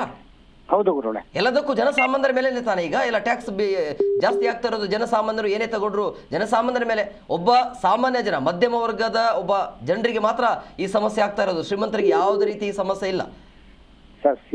ಶ್ರೀಮಂತಗಳು ಟ್ಯಾಕ್ಸ್ ಕಟ್ತಾರೆ. ಇದನ್ನ ರಾಜಕಾರಣಿಗಳು ಬೇಕಾಬಿಟ್ಟಿಲ್ಲಿ ಎಲೆಕ್ಷನ್ ಟೈಮಲ್ಲಿ ಘೋಷಣೆ ಮಾಡ್ತಾರೆ. ಹ್ಮ್ ಉಪಯೋಗಕ್ಕಿಲ್ಲ, ಏನಿಲ್ಲ. ಅವರು ಒಂದು ಅಧಿಕಾರ ದಾಹಕ್ಕೋಸ್ಕರ ಹ್ಮ್ ಇವರು ಬೇಕಾಬಿಟ್ಟಿ ಅನೌನ್ಸ್ ಮಾಡಿಕೊಂಡು ಹ್ಮ್ ಇದು ಜನಸಾಮಾನ್ಯರಿಗೆ ಹೊರೆನೇ ಆಗುತ್ತೆ. ಏನು ಅಂದ್ರೆ ಇವಾಗ ಒಬ್ಬ ಭಿಕ್ಷೆ ಬಿಡ್ಬೇಕಾದ್ರೆ ಚಿಲ್ಲರೆ ಕಾಸು ಹಾಕ್ಬಿಟ್ಟು ನೋಟು ತಗೋತಾರಲ್ಲ, ಆ ಟೈಪಲ್ಲಿ ರಾಜಕಾರಣಿಗಳು ಮಾಡ್ತಾರೆ. ಇದು ಗೊತ್ತಾಗಲ್ಲ, ಭಿಕ್ಷುಕನಿಗೆ ಗೊತ್ತಾಗಲ್ಲ. ಅದು ಅರ್ಥ ಮಾಡ್ಕೋಬೇಕು, ಜನ ಅರ್ಥ ಮಾಡ್ಕೊಳ್ಬೇಕು. ಜನರಿಗೆ ಏನು ಖಂಡಿತ ಅರ್ಥ ಮಾಡ್ಕೋಬೇಕು. ಹೇಗೋ ಗ್ಯಾರಂಟಿ ಬರ್ತಾ ಇದೆ, 2,000 ಬರ್ತಾ ಇದೆ ಅನ್ನೋ ಲೆಕ್ಕಾಚಾರ ಇದೆ. ಬಟ್ ಆ 2,000 ಹಿಂದೆ ಕಿತ್ಕೊಳ್ಳೋದು ಎಷ್ಟು ಆಗ್ತಾ ಇದೆ ಅನ್ನೋದು ಅರ್ಥ ಆಗ್ತಾ ಇಲ್ಲ. ಖಂಡಿತ ಜನಗಳಿಗೆ ಅರ್ಥ ಆಗ್ತಿಲ್ಲ ಅದು. Yes, okay, thank you. ನೋಡೋಣ ಏನಾಗುತ್ತೆ ಮುಂದಿನ ದಿನಗಳಲ್ಲಿ. ಸರ್, ಮತ್ತೊಬ್ರು ಕಾಲರ್ಸ್ ಇದ್ದಾರೆ. ಹಲೋ ಹಲೋ ಸರ್, ನಮಸ್ತೆ ಸರ್. ನಮಸ್ಕಾರ. ಎಲ್ಲಿಂದ ಕರೆ ಮಾಡ್ತಾ ಇದ್ದೀರಿ? ಕೇಳಿಸ್ತಿದೆ ಸರ್, ನನ್ನ ವಾಯ್ಸ್ ಕೇಳಿಸ್ತಾ ಇದೆಯಾ? ಕೇಳಿಸ್ತಾ ಇದೆ ಸರ್. ಹೇಳಿ ಸರ್. ಸರ್, ಇವತ್ತು ಪೆಟ್ರೋಲ್ ಡೀಸೆಲ್ ರೇಟ್ ಜಾಸ್ತಿ ಆಯ್ತು ಅಂತ ರಾಜ್ಯ ಸರ್ಕಾರ ಹೇಳ್ತಾರಲ್ಲ, ಸೆಂಟ್ರಲ್ ಗೌರ್ಮೆಂಟ್ ಮಾಡ್ಬೇಕು ಅನ್ನೋದೆಲ್ಲ ಇವ್ರು ಮಾಡ್ಬೇಕು. ಇವ್ರು ಸುಮ್ನೆ ಇವ್ರ ಮೇಲೆ ಎತ್ಕೊಟ್ಕೊಂಡು ಸ್ಥಾನಕ್ಕಾಗಿ ಹೋರಾಡ್ತಾವ್ರ ಹೊರತು, ಕುರ್ಚಿಗಾಗಿ ಹೋರಾಡ್ತಾವ್ರ ಹೊರತು ರೈತರ ಬಗ್ಗೆ, ಜನಸಾಮಾನ್ಯರ ಬಗ್ಗೆ ಗಮನನೇ ತಗೋತಾ ಇಲ್ಲ ಇವರು. ಏನ್ ಮಾಡ್ಬೇಕು ಈಗ? ಅವ್ರು ಹೇಳ್ತಾ ಇರೋದು ಯಾವುದೋ ದೇಶದಲ್ಲಿ ಯುದ್ಧ ನಡೀತಾ ಇದ್ದಂಗಾಗಿ ಸಮಸ್ಯೆ ಆಗ್ತಾ ಇದೆ ಅಂತ. ದೇಶದಲ್ಲಿ ಯುದ್ಧ ನಡೀತಾ ಇದೆ. ಹಿಂದೆ 70 ವರ್ಷ ಕಾಂಗ್ರೆಸ್ನವ್ರು ದೇಶ ಆಳದ್ರಲ್ಲ, ಅವತ್ತು ಸ್ಟಾಕ್ ಮಾಡ್ಕೊಳಕ್ಕೆ ಇಟ್ಕೋಬೋದಾಗಿತ್ತಲ್ಲ ಇವರು. ಅವತ್ತಿಂದಾನೆ ಬಿಟ್ಬಿಟ್ಟು ಈಗ ಇವ್ರು ಮೋದಿ ಅವ್ರು ಬಂದ್ಬಿಟ್ರು, ಮೋದಿ ಅವ್ರನ್ನ ಇವ್ರು ದೂರ್ ಬಿಟ್ರೆ ಹಿಂದೆ ನಮ್ ತಂದೆ ತಾಯಿ ಅವ್ರು ಸಂಪಾದನೆ ಮಾಡಿ ಮನೆ ಕಟ್ಬಿಟ್ಟೆಲ್ಲ ರೆಡಿ ಮಾಡಿ ಹೋದ್ರೆ ಮಕ್ಳು ವಾಸ ಮಾಡ್ಕೊಂಡಿರ್ಬೋದು. ಅವ್ರು ಹಿಂದ್ಲಾರ ಮಾಡ್ಲಿಲ್ಲ ಅಂದ್ರೆ ಇವ್ರು ಈಗ ಬಂದು ಎಷ್ಟು ಏನ್ ಮಾಡಕೈತೆ ಸರ್, ಎಲ್ಲಿ ಎಷ್ಟು ಅಂತ ಇದ್ ಮಾಡ್ತಾರೆ ಇವ್ರು ತಾನೆ. ಒಬ್ಬರನ್ನೇ ದೂರ್ಕೊಂಡು ಹೋಗ್ಬಾರ್ದಲ್ವಾ? ರಾಜ್ಯ ಸರ್ಕಾರದ ಅದ್ರಲ್ಲಿ ಪಾಲದಲ್ವಾ? ಎಷ್ಟು ಟ್ಯಾಕ್ಸ್ ಬರ್ತಾ ಇದೆ ಈಗ ನಮ್ ಕರ್ನಾಟಕದಲ್ಲಿ, ಅದ್ರಲ್ಲಿ ಒಂದು ಗೊಬ್ಬರ ಚೀಲ ಎಷ್ಟು ರೈಟ್ ಮಾಡವ್ರೆ, ಒಂದು ಡ್ರಿಂಕ್ಸ್ಗೆ ಎಷ್ಟು ರೈಟ್ ಮಾಡವ್ರೆ, ಒಂದು ಅಂಗಡಿ ಸಾಮಾನಿಗೆ ಎಷ್ಟು ರೈಟ್ ಇವತ್ತು ಏರ್ಸ್ಕೊಂಡ್ ಕೂತವ್ರಲ್ಲ ರಾಜ್ಯ ಸರ್ಕಾರದಲ್ಲಿ. ಇವತ್ತು ಬಡವ ಸಾಮಾನ್ಯನಾಗ್ಲಿ ರೈತನಾಗ್ಲಿ ಬದುಕಾಯ್ತಾ ಇಲ್ಲ. ಈ ಕೃಷಿ ಇಲಾಖೆಯಲ್ಲಿ ಒಂದ್ ಪೈಪು ಹಿಂದೆ 2,000 ರೂಪಾಯಿ ಇತ್ತು ಒಂದ್ ಪೈಪ್ ಸೆಟ್. ಇವತ್ತು ಹೋದ್ರೆ 7,000 ಕಟ್ಟಿ, 3,000, 5,000 ಕಟ್ಟಿ ಅಂತ ಸಿಕ್ಕಾಬಟ್ಟೆ ಮಾಡಿ ಕೂರ್ಸವ್ರೆ. ಒಂದ್ ಸ್ಪ್ರಿಂಕ್ಲರ್ ಸೆಟ್ ತಗೊಳಕಾಯ್ತಾ ಇಲ್ಲ ಸರ್. ಕೃಷಿ ಇಲಾಖೆಗೆ ಹೋದ್ರೆ ಯಾವ ಕೇಳಿದ್ರು ಇಲ್ಲ ಸ್ಟಾಕ್ ಇಲ್ಲ, ಬಂದಿಲ್ಲ, ಕಳ್ಸಿಲ್ಲ, ಸೆಂಟ್ರಲ್ ಗೌರ್ಮೆಂಟ್ ಇಂದ ದುಡ್ಡು ಹಾಕ್ಬೇಕು, ಅದರಿಂದ ಹಾಕ್ಬೇಕು, ಇದರಿಂದ ಹಾಕ್ಬೇಕು ಅಂತ. ಆಗ ನಾವು ರೈತರುಗಳು ಏನ್ ಮಾಡೋದು ಇವಾಗ ಮಧ್ಯದಲ್ಲಿ ಸೇರ್ಕೊಂಡೇಳಿ. ಈ ಸರ್ಕಾರ ಬಂದ್ 3 ವರ್ಷ ಆಯ್ತಲ್ಲ, ರೈತರಿಗೆ ಏನು ಒಂದು ಹುಲ್ಕಡ್ಡಿಯ ಆರ್ಡರ್ ಮಾಡವ್ರೆ ಅಂತ ಹೇಳ್ಸ್ಬಿಡಿ ಸರ್, ನಾವ್ ಅದಕ್ಕೆ ಭಾಗಿಯಾಗ್ಬಿಡ್ತೀವಿ ರೈತರುಗಳು. ಅವ್ರು ಹೇಳ್ತಾ ಇದ್ರಲ್ಲ, ಗ್ಯಾರಂಟಿ ಕೊಟ್ಟಿದೀವಿ ಅದೇ ಸಾಕು ಅಂತಾರ. ಗ್ಯಾರಂಟಿ ಕೊಟ್ಟವ್ರು ಯಾರು ದುಡ್ಡು ಸಹ ನಮ್ ದುಡ್ಡು ತಗೊಂಡ್ ನಮ್ಗೆ ಗ್ಯಾರಂಟಿ ಕೊಡ್ತಾವ್ರ ಅವರು. ಜನಗಳಿಗೆ ಅರ್ಥ ಆಯ್ತಾ ಇಲ್ಲ. ಹೋಯ್ತು ಸಹ ಏನೇನ್ ಏರ್ಸವ್ರ ಸಹ ಇವತ್ತು ಕರೆಂಟ್ ಏರ್ಸಿದ್ರು. ಬೋರ್ಗೆ ಆಗ ಫ್ರೀ ಇತ್ತು, ಈಗ ಬೋರ್ಗೆ 30,000 40,000 ಕಟ್ಟಿಸ್ಕೊತಾರೆ ಸರ್ ರೈತರುಗಳಿಗೆ. ಕರೆಕ್ಟ್. ರೈತ ಸಾಮಾನ್ಯ ಎಲ್ಲಿ ಕಟ್ತಾನೆ 30,000 40,000 ಟ್ರಾನ್ಸ್ಫಾರ್ಮ್ ಆಗ ಫ್ರೀ ಆಗಿ ಹಾಕೊಡ್ತಿದ್ರು ಇಷ್ಟ ಜನಕ್ಕೆ ಅಂದ್ಬಿಟ್ಟು. ಇವತ್ತು ಎಲ್ಲ ಹಾಕ್ತಾರ ಸರ್. ಇವತ್ತು ರೈತ ನಿಂಗೂ ಹಾ ಮಾಡ್ತಾವ್ರೆ, ಈ ಕಡೆ ರೈಟ್ ಇಲ್ದಾನೆ ಅದ್ರಲ್ಲೂ ಹಾ ಮಾಡ್ತಾರೆ. ಇವರು ಪೆಟ್ರೋಲ್ ರೇಟ್ ಇವ್ರು ಕಮ್ಮಿ ಮಾಡ್ಬೋದ ಸರ್ ರಾಜ್ಯ ಸರ್ಕಾರದವ್ರ? ಮಾಡಬಹುದು. ಇನ್ನೊಂದೇನಂದ್ರೆ ಟ್ಯಾಕ್ಸ್ ಜಾಸ್ತಿ ಹಾಕಿದ್ದಾರೆ. ಈಗ ಕೇಂದ್ರ ಸರ್ಕಾರ ಮತ್ತೆ ರಾಜ್ಯ ಸರ್ಕಾರ ಹೋಲಿಕೆ ಮಾಡಿದ್ರೆ ರಾಜ್ಯ ಸರ್ಕಾರದ ಟ್ಯಾಕ್ಸ್ ಅನ್ನು ಜಾಸ್ತಿ ಹಾಕಿದ್ದಾರೆ. ಟ್ಯಾಕ್ಸ್ ಜಾಸ್ತಿ ಮಾಡ್ಕೊಂಡಾಗ ಅದ ಟ್ಯಾಕ್ಸ್ ಇದ್ ಮಾಡ್ಕೊಂಡು ಇವರು ಅದಕ್ಕೆ ಇದಕ್ಕೆ ಫ್ರೀ ಕೊಟ್ಕೊಂಡು, ಇವರು ಬಸ್ ಫ್ರೀ, ಅದ್ ಫ್ರೀ, ಅವ್ರಿಗೂ ಫ್ರೀ, ಇವ್ರಿಗೂ ಫ್ರೀ ಅಂತ ಕೊಟ್ಕೊಂಡು ಅದ್ ಯಾರು ದುಡ್ಡು ಹೇಳಿ? ನಮ್ಮ ರೈತರುಗಳದು, ನಮ್ಮ ಜನಸಾಮಾನ್ಯ. ಅದನ್ನ ಹೇಳ್ತಾ ಇರೋದಲ್ಲ, ಗ್ಯಾರಂಟಿ ನಮ್ಗೆ ಅವಶ್ಯಕತೆ ಇಲ್ಲ ಅಂತ ಪ್ರತಿಯೊಬ್ರು ಹೇಳಬೇಕು. ನೀವು ಗ್ಯಾರಂಟಿ ಕೊಡಬೇಡಿ. ಈಗ ಇವತ್ತು ಇವರು ಸೀಟ್ ಗೆಲ್ಬೇಕು ಅಂದ್ಬಿಟ್ಟು ಫ್ರೀ ಮಾಡ್ಕೊಂಡು ದೇಶಕ್ಕೆ ಎಷ್ಟು ಹೊರೆ ಬರ್ತಾ ಇದೆ ಸರ್ ನಮ್ ಕರ್ನಾಟಕದಲ್ಲಿ ಇವತ್ತು. ಇನ್ಮೇಲೆ ಆದ್ರೂ ಜನ ಎಚ್ಚೆತ್ಕೊಳ್ಬೇಕಂತ ಹೇಳ್ತಾ ಇರೋದು. ಈಗ ಗೊತ್ತಾಗ್ತಾ ಇದೆಯಲ್ಲ, ಗ್ಯಾರಂಟಿಗೆ ದುಡ್ಡು ಯಾರು ಕೊಡ? ನಾವೇ ಕೊಡ್ತಾ ಇರೋದು. ಗ್ಯಾರಂಟಿನ ದುಡ್ಡೇನು ಸರ್ಕಾರ ಎಲ್ಲಿಂದ ತರುತ್ತೆ? ಜನಸಾಮಾನ್ಯರಿಗೆ ನಮ್ ದುಡ್ಡು ನಮ್ಗೆ ಹಾಕ್ತಾವ್ರೆ ಅನ್ನೋದು ತಿಳ್ಕೊತಾ ಇಲ್ಲ ಜನಗಳು ಇವತ್ತು. ಅದೇ ಗ್ಯಾರಂಟಿ ಕೊಟ್ಟು ಅದೇ ರೇಟ್ ಜಾಸ್ತಿ ಮಾಡಿದ್ರು, ಬಸ್ ಟಿಕೆಟ್ ಜಾಸ್ತಿ ಮಾಡಿದ್ರು, ಎಲ್ಲ ವಸ್ತುಗಳ ರೇಟ್ ಜಾಸ್ತಿ ಆಯ್ತು. ಈಗ ಎಣ್ಣೆ ರೇಟ್ ಕೂಡ ಜಾಸ್ತಿ ಆಗಿದೆ. ಅದನ್ನ ಜನ ಪ್ರಶ್ನೆ ಮಾಡಬೇಕು. 60 ರೂಪಾಯಿ 70 ರೂಪಾಯಿ ಇತ್ತು ಬಸ್ ಚಾರ್ಜ್, ಇವತ್ತು 120 130 ರೂಪಾಯಿ ಆಗೋಯ್ತು. ಅಂದ್ರೆ ಹೆಂಡ್ಸ್ ಜೊತೆಗೆ ಗಂಡನ ಓಡಾಡ್ಲಿ ಅಂತ ಫ್ರೀ ಇವ್ರು ರಾಜಕೀಯ ಮಾಡ್ಕೊಂಡು ಹೋರಾಡೋದಕ್ಕೆ ಸಲುವಾಗಿ ಎಲ್ಲದಕ್ಕೂ ಏರ್ಸ್ಕೊಂಡು ರೈತರ ಮಾಡೋದು ಜನಗಳು ಮಾಡ್ತಾವ್ರಿ ಇವ್ರು. ಜನಗಳಿಗೆ ಗೊತ್ತಾಯ್ತಾ ಇಲ್ಲಿ 2,000 ಕೊಡ್ತಾರಲ್ಲ ಅಂತ ಆಸೆಗೆ ಇವತ್ತು ಇಡೀ ದೇಶವೇ ಕರ್ನಾಟಕ. ನೀವ್ ಏನ್ ಹೇಳ್ತೀರಿ ಅಂದ್ರೆ ಗ್ಯಾರಂಟಿ ಬಗ್ಗೆ ನಿಮ್ಮ ಅಭಿಪ್ರಾಯ ಏನು? ಗ್ಯಾರಂಟಿ ಏನ್ ಬೇಕಾಗಿಲ್ಲ ಸರ್, ಜನಗಳಿಗೆ ಕೊಡೋಂತ ಸವಲತ್ತು ಕೊಟ್ಟು ಇಂಪ್ರೂವ್ಮೆಂಟ್ ಮಾಡ್ಬೇಕು. ಈಗ ನಮ್ಮ ಕರ್ನಾಟಕ ಇಂಪ್ರೂವ್ಮೆಂಟ್ ಅಂತ ಅಂದಾಗ ದೇಶದಲ್ಲಿ ಗುರುತಿಸ್ಕೊಳಂಗ್ ಮಾಡ್ಬೇಕು. ಇವ್ರ ಟೇಬಲ್ಗೆ ರಾಜಕೀಯಕ್ಕಾಗಿ ಪೂರ್ತಿ ಎಲ್ಲಾರನ್ನ ಮಾಡ್ತಾವ್ರ ಸರ್. ಇವತ್ತು ಹೌದೌದು. ಒಂದು ಬಡವರಿಗೆ ಮನೆ ಬರ್ತಾ ಇಲ್ಲ ಪಂಚಾಯತಿಗಳಿಗೆ. ಯಾವ್ದು ಒಂದ್ರಲ್ಲೂ ಹೋದ್ರು ಯಾವ್ದಕ್ಕೂ ಬಂದಿಲ್ಲ, ದುಡ್ಡು ಹಾಕಿಲ್ಲ, ಅದ್ ಹಾಕಿಲ್ಲ, ಇದ್ ಹಾಕಿಲ್ಲ. ಇವತ್ತು ವಯಸ್ಸಾಗಿರೋರ್ಗೆ ಪಿಂಚಣಿನ ಬರ್ತಾ ಇಲ್ಲ ಸರ್. 3 ತಿಂಗಳಾಯ್ತು ಸ್ಟಾಪ್ ಮಾಡಿ. 3 ತಿಂಗಳಾಗತ್ ಪಾಪ. ಅವ್ರು ವಯಸ್ಸಾಗಿರೋರು ಏನ್ ಮಾಡ್ತಾರೆ ಹೇಳಿ ಕತೆ ಅವ್ರದ. ಇವತ್ತು ಈ ರೀತಿ ಮಾಡ್ಕೊಂಡು ಪೆಟ್ರೋಲ್ ಜಾಸ್ಕೊಂಡು ಇದ್ ಮಾಡ್ಕೊಂಡು ಅವ್ರ ಅಂದ್ಬಿಟ್ಟು ಇವ್ರು ಮೋದಿ ಮೇಲೆ ಇವ್ರು ಹೇಳ್ತಾರೆ, ಇವ್ರು ಅವ್ರ ಮೇಲೆ ಹೇಳ್ತಾರೆ. ಮೋದಿ ಒಬ್ರು ಏನ್ ಮಾಡಕೈತೆ, ಇಡೀ ದೇಶಕ್ಕೆ ಆಗಿರೋದು ಪೆಟ್ರೋಲ್ ರೈಟು, ನಮ್ಮ ಭಾರತಕ್ಕೆ ಹೊಂದಿಕೆ ಅಲ್ಲ. ಆಗ ಎಲ್ಲಿ ಉಳಿಯಾಕೈತಂತ ಹೇಳಿ ಇವರು ಅನುಸರಿಸ್ಕೊಂಡ್ ಮಾಡ್ಬೇಕು. ಇವತ್ತು ಏಕುಪ್ಪು ಕೇಳ್ದ ಇವರು ಎಲ್ಲದಕ್ಕೂ ಫ್ರೀ. ಕೇರಳ ತಗೊಳ್ಳಿ, ಕೇರಳದಲ್ಲಿ ಹಂಗೆ ಮಾಡಾಕದ್ರು. ಇದು ಹಿಂಗ್ ಮಾಡ್ಕೊಂಡು ಅರ್ಥ ಆಯ್ತಾ ಇಲ್ಲಿ ಗೊತ್ತಾಯ್ತು. ನೋಡೋಣ ಏನಾಗತ್ತೆ ಇನ್ಮೇಲೆ. ಆದ್ರೂ ಜನಾನೇ ಪ್ರಶ್ನೆ ಮಾಡ್ಬೇಕು. ಸ್ವಲ್ಪ ಮಾಧ್ಯಮದವ್ರು ಸ್ವಲ್ಪ ಅವ್ರಿಗೆ ಚುಚ್ಚಿ ಹೇಳ್ಬೇಕು. ಹಿಂಗೆಲ್ಲ ಮಾಡಿದ್ರೆ ಇವತ್ತು ನಮ್ಮ ದೇಶ ಏನೈತೆ ಯಾವ ದಿಕ್ಕಿನಲ್ಲಿ ಹೋಯ್ತಾ ಇದೀವಿ ನಾವು ಅನ್ನೋದು ಒಂದು ತಿಳುವಳಿಕೆ ಹೇಳಿ ಅವ್ರಿಗೆ ಇದು ಮಾಡ್ಬೇಕು ಸರ್. ನಿಮ್ ಕೈ ಮುಗಿ ಕೇಳ್ಕೊತಾ ಇದೀವಿ ನಾವು ಸರ್. ನಮ್ಮ ಉದ್ದೇಶ ಅದೇ ಸರ್. ಈಗ ನೀವು ಗ್ಯಾರಂಟಿ ಯಾರು ಕೇಳಿರ್ಲಿಲ್ಲ ಸರ್ ಆರಂಭದಲ್ಲಿ. ಆ ಗ್ಯಾರಂಟಿಯಿಂದ ಏನೇನ ಸಮಸ್ಯೆ ಆಗ್ತಾ ಇದೆ ಅನ್ನೋದು ಎಲ್ರಿಗೂ ಕೂಡ ಗೊತ್ತಿರುವಂಥ ವಿಚಾರ. ಗ್ಯಾರಂಟಿಯಿಂದ ಏನು ಯೂಸ್ ಇಲ್ಲ, ಅದು 1 ಪೈಸೆಯೂ ಕೂಡ ಯೂಸ್ ಇಲ್ಲ. ಕೆಲವೊಬ್ರು ಹೇಳ್ತಾರೆ ಗ್ಯಾರಂಟಿ ಕೂಡಿಟ್ಟು ಅದನ್ನ ತಗೊಂಡ್ರು ಇದು ತಗೊಂಡ್ರು. ಇಲ್ಲ, ಅದೆಲ್ಲ ಏನಂತೀವಿ ನಾವು, ಜಸ್ಟ್ ಅದು ಏನಂತೀವಿ ನಾವು, ತೋರಿಸ್ಕೊಳ್ಳಕ್ಕೆ ಅಷ್ಟೇ. ಅದು ಸುಮ್ಮನೆ ಒಂದು ಪ್ರಚಾರ ತೆಗೆದುಕೊಳ್ಳಕ್ಕೆ, ಫೋಟೋ ಫೋಜ್ ಕೊಡಕ್ಕೆ, ಟಿವಿಲಿ ಬರೋದಕ್ಕೆ, ಬರಕ್ಕೆ ಮಾಡ್ಕೊಳ್ಳೋ ಅಂತ ಕೆಲಸಗಳು ಇವರು. ನೋಡೋಣ ಸರ್ ಏನಾಗುತ್ತೆ. ನೀವು ಆದಷ್ಟು ಒತ್ತಾಯ ಮಾಡಿ ಖಂಡಿತ ರಾಜ್ಯ ಸರ್ಕಾರಕ್ಕೆ ಒಂದ್ ಸ್ವಲ್ಪ ತಿಳುವಳಿಕೆ ಬರಂಗೆ ಇದು ಮಾಡಿ ಸರ್ ನೀವು. Yes, okay, thank you sir. Yes, ಮತ್ತೊಬ್ರು ಕಾಲರ್ಸ್ ಇದ್ದಾರೆ, ಸುಮಾ ಕಿರಣ್ ಅವರು. ಮೇಡಮ್ ಅವ್ರೆ ನಮಸ್ಕಾರ. ನಮಸ್ತೆ. ಏನ್ ಹೇಳ್ತೀರಿ ಮೇಡಮ್, ನೀವು ನಮ್ಮ ಪ್ಯಾನಲಿಸ್ಟು. ಹೇಳೋದು ಹೊಟ್ಟೆ ಉರಿಯತ್ತೆ ಇದೆಲ್ಲ ನೋಡ್ತಾ ಇದ್ರೆ. ಆಕ್ಚುಲಿ ಏನಿದು ಇಷ್ಟೊಂದು ರೈಸ್ ಆಗ್ತಾ ಇದೆ? ಫಸ್ಟ್ ಆಫ್ ಆಲ್ ಇದು ರೈಸ್ ಆಗೋದಕ್ಕೂ ನೀವು ಫ್ರೀ ಬೀಸ್ಗೆ ಹೇಳ್ತಾ ಇದ್ದಿದ್ದು ತುಂಬಾ ಕರೆಕ್ಟ್ ಲಿಂಕ್ ಇದೆ. ಅವ್ರು ಇದನ್ನ ಸ್ಟಾಪ್ ಮಾಡಿದ್ರೇನೆ ಒಳ್ಳೇದು. ಇವಾಗ ನಾವು ಒಂದು ಗೃಹಲಕ್ಷ್ಮಿ ಇದೆ ತಗೊಂಡ್ರೆ 2.5 ಲಕ್ಷದಿಂದ 3 ಲಕ್ಷದ ಜನ ಸತ್ತೋಗಿರೋರಿಗೆ ಗೃಹಲಕ್ಷ್ಮಿ ಹೋಗ್ತಾ ಇದೆ ಅಂತ ಜಿ ಕನ್ನಡ ಮೀಡಿಯಾಲೇ ತೋರ್ಸಿದ್ದೀರಾ. ಅದನ್ನ ತುಂಬಾ ಹೋರಾಡ್ತಾ ಇದ್ದೀರಾ ನೀವು. ಸೊ 70 ಕೋಟಿ 80 ಕೋಟಿ 100 ಕೋಟಿ ಅಲ್ಲೇ ಹೋಗ್ತಾ ಇದ್ರೆ it's A waste of money ಅಲ್ವಾ ಟ್ಯಾಕ್ಸ್ ಪೇಯರ್ಸ್. ಆಮೇಲೆ ಟ್ಯಾಕ್ಸ್ ಪೇ ಮಾಡೋದು, tax every year property tax hike. So ನಿಜವಾದ ಕಟ್ಟೋರ್ಗೆ ಇದು ತುಂಬಾ ಹೊರೆ ಆಗ್ತಾ ಇದೆ. ನೀವು ಒಳ್ಳೆ ಪಾಯಿಂಟ್ ಹೇಳಿದ್ರಿ, ಸಂಬಳ ಕೂಡ ಆ ತರ ಜಾಸ್ತಿ ಆಗ್ತಾ ಇದೆಯಾ ಅಂತ. ಎಷ್ಟು ಒಳ್ಳೆ ಪಾಯಿಂಟ್ ಅಂದ್ರೆ ನಾವು ಎಲ್ಲಾ ಒಂದು ಮೇಡಮ್ ಅದೇ ಈಗ ನಮ್ಮ ಪ್ರಶ್ನೆ ಏನು ಅಂತ ಹೇಳಿದ್ರೆ, ನೀವು ರೇಟ್ ಜಾಸ್ತಿ ಮಾಡಿ ಬೇಡ ಅಂತ ಹೇಳಲ್ಲ, ಅದು ಸಂಬಳನೂ ಜಾಸ್ತಿ ಮಾಡಿ ಅಲ್ಲ.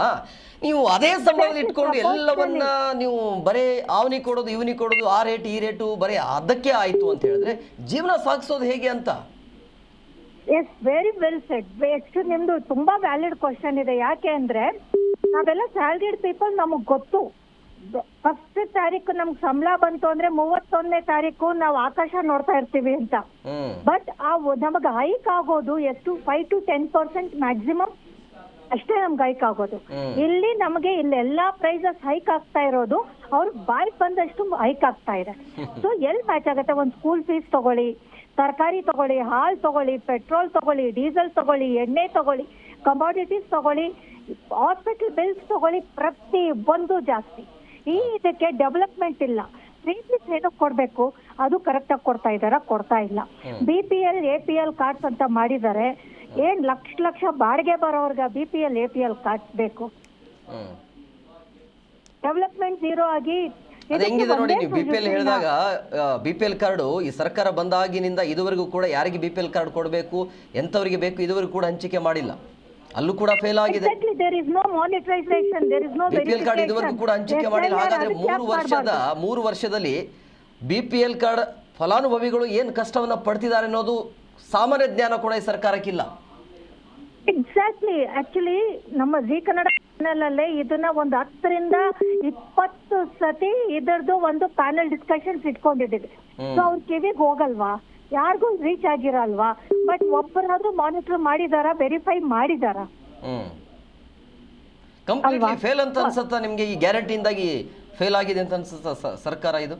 ಗ್ಯಾರಂಟಿ ಅನ್ನೋದು ಯಾವಾಗ್ಲೂ ನಾವು ಏನು ಗೊತ್ತಾ, ಇಂತರ ಒಂಥರ ವೆಲ್ತ್ ಸ್ಕೀಮ್ಸ್ ಅಂತ ಏನ್ ಮಾಡ್ತಾರೋ ಗ್ಯಾರಂಟಿ ಹೆಸರಲ್ಲಿ, it should not be A substitute for the comprehensive economic strategy. ಕರೆಕ್ಟಾ? ಸೊ ಆಗಿದ್ದಾಗ ಕಾಮನ್ ಪೀಪಲ್ ಆನೆಸ್ಟ್ ಆಗಿ ಟ್ಯಾಕ್ಸ್ ಕಟ್ಟೋದು, ನೆಕ್ಸ್ಟ್ ಇಯರ್ ಇಂದ ನಾವ್ ಯಾರು ಟ್ಯಾಕ್ಸ್ ಕಟ್ಟಬಾರ್ದು. ಇದೇ ಸೊಲ್ಯೂಷನ್. ಮೇಡಮ್, ಈಗ ಇನ್ನೊಂದು ಕ್ವಿಕ್ ಆಗಿ ಹೇಳ್ಬಿಡಿ, ಇನ್ನೊಂದು ಈ ಪೆಟ್ರೋಲ್ ಮತ್ತೆ ಡೀಸೆಲ್ ರೇಟ್ ಜಾಸ್ತಿ ಆಗಿದೆ ಅಲ್ಲ, ಇದಕ್ಕೆ ಹೊಣೆ ಯಾರು? ಹೊಣೆ ಇವಾಗ ಗ್ಲೋಬಲಿ ತಗೊಂಡ್ರೆ ಎಲ್ಲಾ ಕಡೆ ರೈಸ್ ಆಗ್ತಾ ಇದೆ. ಸೆಂಟ್ರಲ್ ಅವರು ರೈಸ್ ಮಾಡಿದ್ದಾರೆ ಅಂತ ಹೇಳ್ತಾರೆ, ಅದರಿಂದ ಸೆಂಟ್ರಲ್ಗೆ ಲಾಭ ಇಲ್ಲ. ಬಟ್ ಸ್ಟೇಟ್ ಗವರ್ಮೆಂಟ್ ಹಾಕೋ tax some 6,000 to 8,000 crores of rupees state ಗವರ್ಮೆಂಟ್ಗೆ ಲಾಭ ಬರ್ತಾ ಇದೆ. ಅದ್ ಯಾವ್ದಕ್ಕೂ ಉಪಯೋಗಿಸ್ಕೊಳ್ತಾ ಇಲ್ಲ. ಸೊ ಅದು ಫೇಲ್ಡ್ ಫ್ರೀ ಬೀಸ್ಗೆ ಹೋಗ್ತಾ ಇರೋ ಬದಲು I think state government should cut down that tax. ಈಗ ಈ ಪೆಟ್ರೋಲ್ ಡೀಸೆಲ್ ಅನ್ನ GST ಅಂಡರ್ಲಿ ತಂದ್ರೆ ಒಳ್ಳೇದಲ್ವಾ? ಆ ಪ್ರಯತ್ನವನ್ನು ಯಾಕೆ ಮಾಡ್ತಾ ಇಲ್ಲ? ಮಾಡ್ಬೇಕು. One India, one nation, one thing ಅಂತ ಇದನ್ನು ಒಂದೇ ಮಾಡ್ಲಿ. Every state has different thing. ಅದ್ರಲ್ಲೂ ನಮ್ ಕರ್ನಾಟಕ ಅಂತೂ ಯಾವಾಗ್ಲೂ ಈ ತರ ವಿಚಾರದಲ್ಲಿ ಫಸ್ಟ್ ಪ್ಲೇಸ್ ಅಲ್ಲಿ ಇರುತ್ತೆ. ಸೊ ಐ ಥಿಂಕ್ ಸೊ ಇದು ಮೀಡಿಯಾ ಅವರೇ ನಿಮ್ ಮೂಲಕನೇ ಇದು ಸ್ಟೇಟ್ ಗವರ್ಮೆಂಟ್ ಅಲ್ಲಿ ದ ಸೋ ಕಾಲ್ಡ್ ಜಾನ ಕುರುಡ್ರು ಇದಾರೋ ಅವ್ರಿಗೆ ರೀಚ್ ಆಗೋ ತರ ನೀವು ತಲುಪಿಸ್ಬೇಕು. ಮೇಡಮ್, ಪ್ರತಿ ದಿನ ಮಧ್ಯಾಹ್ನ 3 ಗಂಟೆಗೆ ಇದೇ ವಿಚಾರ ಚರ್ಚೆ ಆಗ್ತಾ ಇದೆ.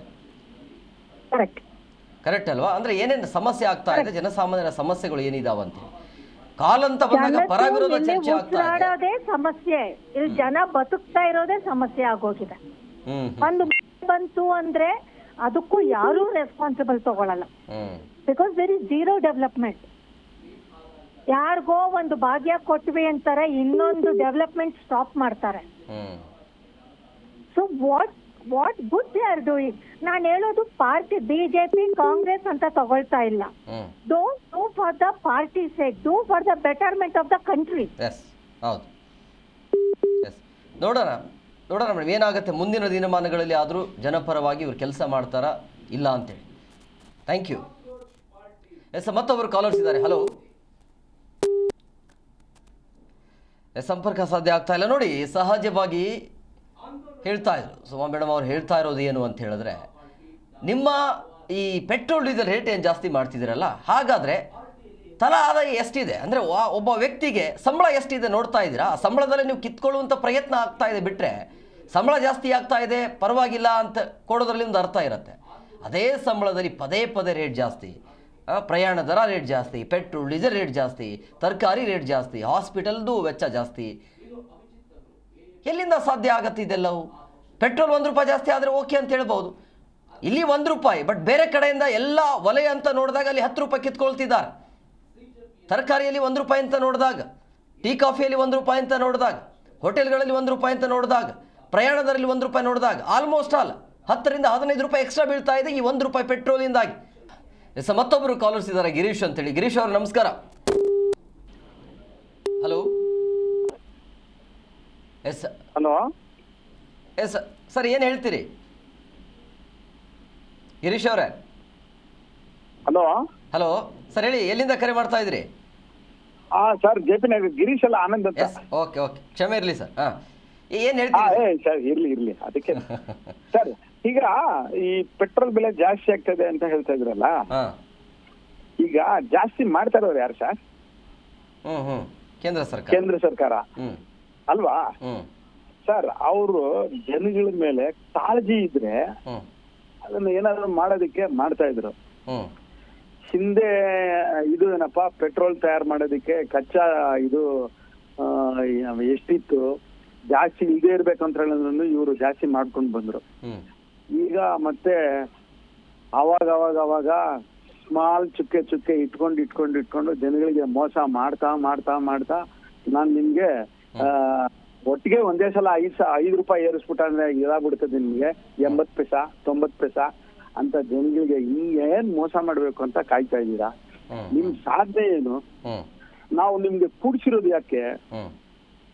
ಕೂಡ್ಸಿರೋದು ಏನಕ್ಕೆ? ಜನಗಳಿಗೆ ಏನಾದ್ರೂ ಒಂದು ಒಳ್ಳೆ ವ್ಯವಸ್ಥೆ ಮಾಡ್ಬೇಕು ಅಂತ ಹೇಳ್ಬಿಟ್ಟು. ಆ ವ್ಯವಸ್ಥೆ ನಿಮ್ ಕೈಲಿ ಮಾಡಕ್ಕಾಗಿಲ್ಲ ಅಂದ್ರೆ ನೀವ್ ಯಾಕೆ ಇರ್ತೀರಾ? ನೀವು ಸುಮ್ಮನೆ ಬರೀ ಕತೆಗಳು ಹೇಳ್ಕೊಂಡು ಕೊಲ್ಲಿ ರಾಷ್ಟ್ರಗಳಲ್ಲಿ ಇದಾಗ್ತದೆ, ಹಾಗಾಗ್ತದೆ, ಹೀಗಾಗ್ತದೆ ಅಂತ ಹೇಳ್ಬಿಟ್ಟು ಅಂತ ಕತೆ ಹೇಳ್ತಾ ಇದ್ದೀರಾ. ನೆಪ ಅಂತ ಸರಿ ಮಾಡ್ಬೋದಲ್ವಾ? ಸರಿ ಮಾಡ್ಬೋದಲ್ವಾ ಸರ್? ಖಂಡಿತವಾಗಿ ಕಾಳಜಿನೇ ಇಲ್ಲ ನಿಮ್ಗೆ. ಎಲ್ಲಿ ಕಾಳಜಿ ಅಂತ ಹೇಳಿದ್ರೆ ಎಲ್ಲಿ ಧರ್ಮದ ಪ್ರಚಾರ ಮಾಡ್ಬೇಕು, ಎಲ್ಲಿ ತೊಂದರೆಗಳು ಕೊಡ್ಬೇಕು, ಯಾರಿಗೆ ಬೇರೆ ಬೇರೆ ಮಾಡ್ಬೇಕು, ನಮ್ಗೆ ಎಲ್ಲಿ ಓಟ್ ಗಿಟ್ಟಿಸ್ಕೊಳ್ಳಂಗೆ ಏನ್ ಮಾಡ್ಬೇಕು. ಇವಾಗ ನೀವು ಪೆಟ್ರೋಲ್ ಕೊಟ್ಬಿಟ್ಟ ಅಂತ ಹೇಳಿದ್ರೆ ಜನಗಳಿಗೆ ಇದು ಅನುಕೂಲ ಆಗ್ಬಿಡತ್ತಲ್ವಾ?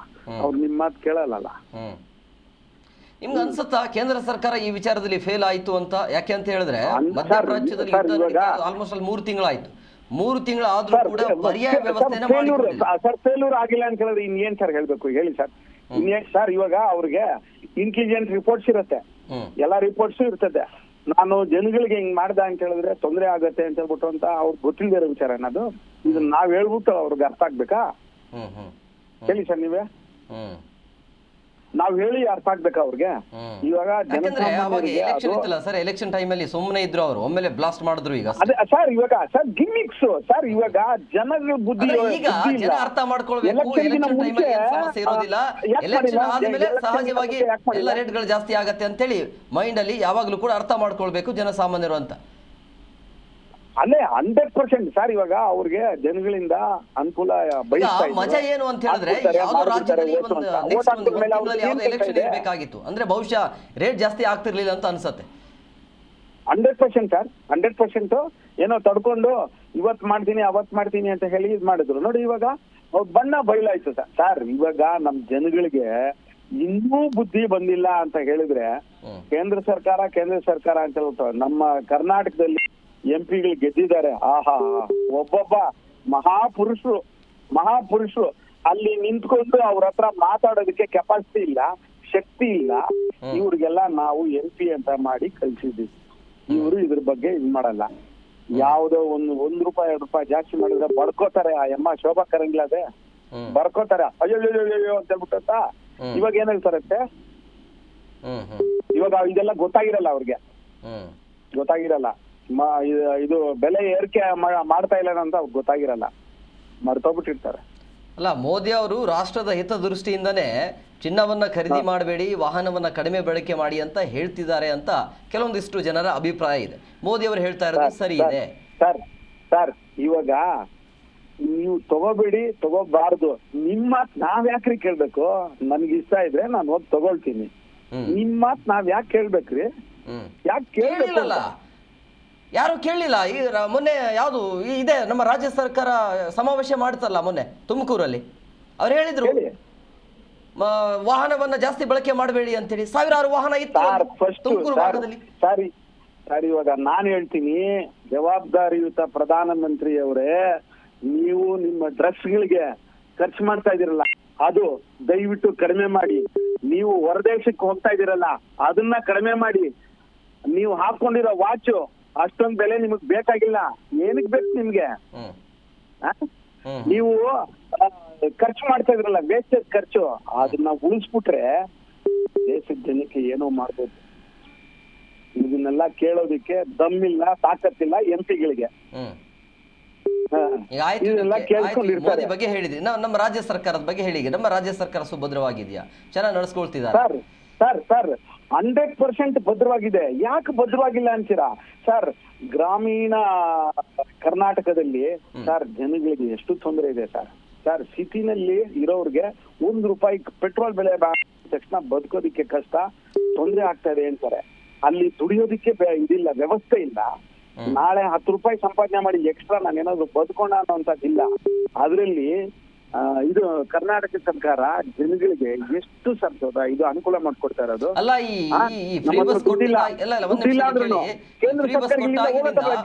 ಮನೆಯಲ್ಲಿ ಊಟ ಮಾಡ್ತಾ ಇಲ್ಲಂತೆ ಮಹಿಳೆಯರು. ಸರ್ ಕೊಡ್ಲಿ ಬಿಡಿ ಸರ್, ಅದನ್ನ ಇದು ಇವಾಗ ಸರ್ GST 1 ರೂಪಾಯಿಗೆ 15 ಪೈಸಾ ವಾಪಸ್ ಕೊಟ್ಟ ಅಂತ ಹೇಳಿದ್ರೆ ಯಾವ ಸರ್ ನ್ಯಾಯ ಇದು? ಯಾವ ಸರ್ ನ್ಯಾಯ? ನೀವು ನಮ್ಮ ಹತ್ರ ₹1 ತಗೊಂಬಿಟ್ಟು 15 ಪೈಸಾ ಕೊಟ್ಟ ಅಂತ ಹೇಳಿದ್ರೆ ನಾವಿಲ್ಲಿ ಇಂಪ್ರೂವ್ ಮಾಡೋದು ಬೇಡವಾ? ನಾವು ಇಲ್ಲಿ ಕರ್ನಾಟಕದಲ್ಲಿ ತೊಂದರೆ ಆಗ್ತಾ ಇದೆ. ನಾವು ಉತ್ತರ ಪ್ರದೇಶ್ಗೆ, ಬಿಹಾರ್ಗೆ ಇವ್ರಿಗೆಲ್ಲ ಕೊಡೋದು ನಮ್ಮ ದುಡ್ಡು, ಟ್ಯಾಕ್ಸ್ ದುಡ್ಡು. ಕೇಳಿದ್ರೆ ಕತೆ ಇದೇ ತಾನೇ ಹೇಳ್ತಾ ಇರೋದು. ಅಲ್ಲ, ಗ್ಯಾರಂಟಿಗಳ ಬಗ್ಗೆ ನಿಮ್ಮ ಅಭಿಪ್ರಾಯ? ಸರ್ 100% ಕಾಂಗ್ರೆಸ್ ಗೌರ್ಮೆಂಟ್ ಗ್ಯಾರಂಟಿಗಳು ಕೊಡ್ತಾ ಇದ್ದಾರೆ, ಕೊಡಬೇಕು. ಗ್ರಾಮೀಣದಲ್ಲಿ ತೊಂದರೆ ಇರುವಂತ ಮಹಾಶಯರಿಗೆ ಒಂದು ದಿನದ ಅಕ್ಕಿ ₹2 ಇಲ್ಲ ಅಂತ ಹೇಳಿದ್ರೆ ಎಷ್ಟು ಕಷ್ಟ ಬೀಳ್ತಾರೆ ಅಂತ ನಾನು ಕಣ್ಣಾರೆ ನೋಡಿದೀನಿ. ಜನಗಳಿಗೂ ಗೊತ್ತು, ನಿಮ್ಗೂ ಗೊತ್ತಿರುವಂತ ವಿಚಾರ. ಪಾಪ ಅವ್ರ ಮನೇಲಿ ಅನ್ನ ಬೇಯ್ತಾ ಇದೆ. ₹2,000 ಬಂದ್ರೆ ಅದನ್ನ ಮಹಿಳೆಯರು ಒಂದು ವರ್ಷಕ್ಕೆ ಸೇರಿಸ್ಕೊಂಡು ₹24,000 ಅದರಿಂದ ಪಾಪ ಜೀವನದಲ್ಲಿ ಕಟ್ಕೊಳ್ಳೋದಕ್ಕೆ ಮುಂದಕ್ಕೆ ಹೋಗ್ತಾ ಇದಾರೆ. ಇದನ್ನೂ ಬೇಡ ಅಂತಿರ್ಲೇನ್ರಿ? ಯಾವ ಬುದ್ಧಿ ಇದೆಯಾ ಜನಗಳಿಗೆ? ನಿಮ್ ಕೇಳಿ ಒಳ್ಳೇದ್ ಮಾಡೋದಕ್ಕೆ ಆಗಲ್ಲ. ಸರ್ಕಾರ ಯಾವ್ದೋ ಮಾಡ್ತಾ ಇದೆ ಅಂತ ಹೇಳಿದ್ರೆ ಆ ಸರ್ಕಾರದ ಬಗ್ಗೆ ಅಪ್ರಿಶಿಯೇಟ್ ಮಾಡೋದ್ ಬಿಟ್ಬಿಟ್ಟು ಇವರು ಸುಮ್ನೆ ಕೊಡ್ತಾ ಇದಾರೆ, ಫ್ರೀ ಕೊಡ್ತಾ ಇದಾರೆ. ಫ್ರೀ ಯಾರ ಮನೆಯಿಂದ ಫ್ರೀ ಕೊಡ್ತಾ ಇಲ್ಲ. ನಮ್ ಟ್ಯಾಕ್ಸ್ ದುಡ್ಡು ಇನ್ನೊಬ್ಬರಿಗೆ, ಬಡವ್ರಿಗೆ ಅನುಕೂಲ ಆಗೋದಕ್ಕೆ ಮಾಡ್ತಾ ಇದಾರೆ. ಒಳ್ಳೆ ಕೆಲಸ ಮಾಡ್ತಾ ಇದಾರೆ, ಮಾಡ್ಲಿ ಬಿಡಿ ಸರ್. ಸರ್ ಯಾರು ಏನು ಮುಖ್ಯಮಂತ್ರಿಗಳು ಅವ್ರ ಮನೆಯಿಂದ ತಗೊಂಬಂದಿಲ್ಲ, ಬೇರೆ ಇನ್ನು ಅದಕ್ಕೆ ಸಂಬಂಧಪಟ್ಟ ಮಂತ್ರಿಗಳು ಅವ್ರ ಮನೆಯಿಂದ ತಗೊಂಬಂದಿಲ್ಲ. ಟ್ಯಾಕ್ಸ್ ಬರ್ತಾ ಇದೆ, ಕೊಡ್ಲಿ ಬಿಡಿ. ಎಲ್ಲೆಲ್ಲೋ ಬೇರೆ ತಿನ್ಕೊಂಡು ಹೋಗ್ತಾರೆ. ಅಲ್ಲ, ಇನ್ನೊಂದು ಲಾಜಿಕಲ್ ಆಗಿ ಇನ್ನೊಂದು ಪ್ರಶ್ನೆಯನ್ನ ಕೇಳ್ತಿದ್ದೀನಿ. ಈಗ ಬಡವರಿಗೆ ಕೊಡ್ತಾ ಇದ್ರಿ ಅಂತ ಹೇಳ್ತಾ ಇದ್ರಿ.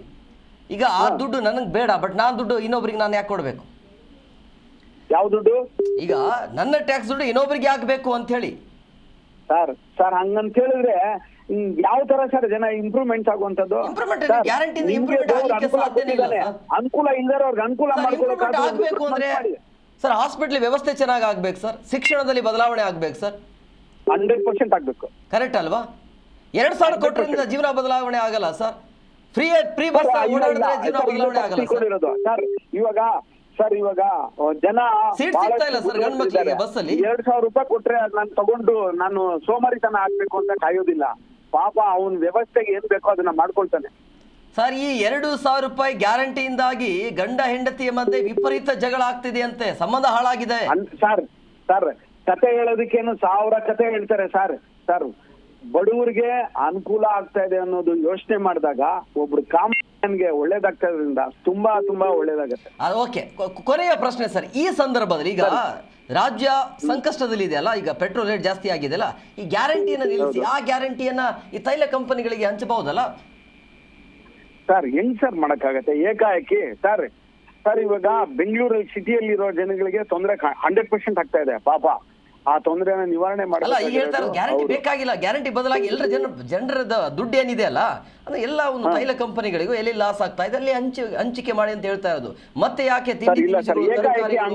ಪ್ರಯಾಣದ ಮತ್ತೆ ಯಾಕೆ ರೇಟ್ ಜಾಸ್ತಿ ಮಾಡ್ತಾ ಇದೀರಿ ಅಂತ?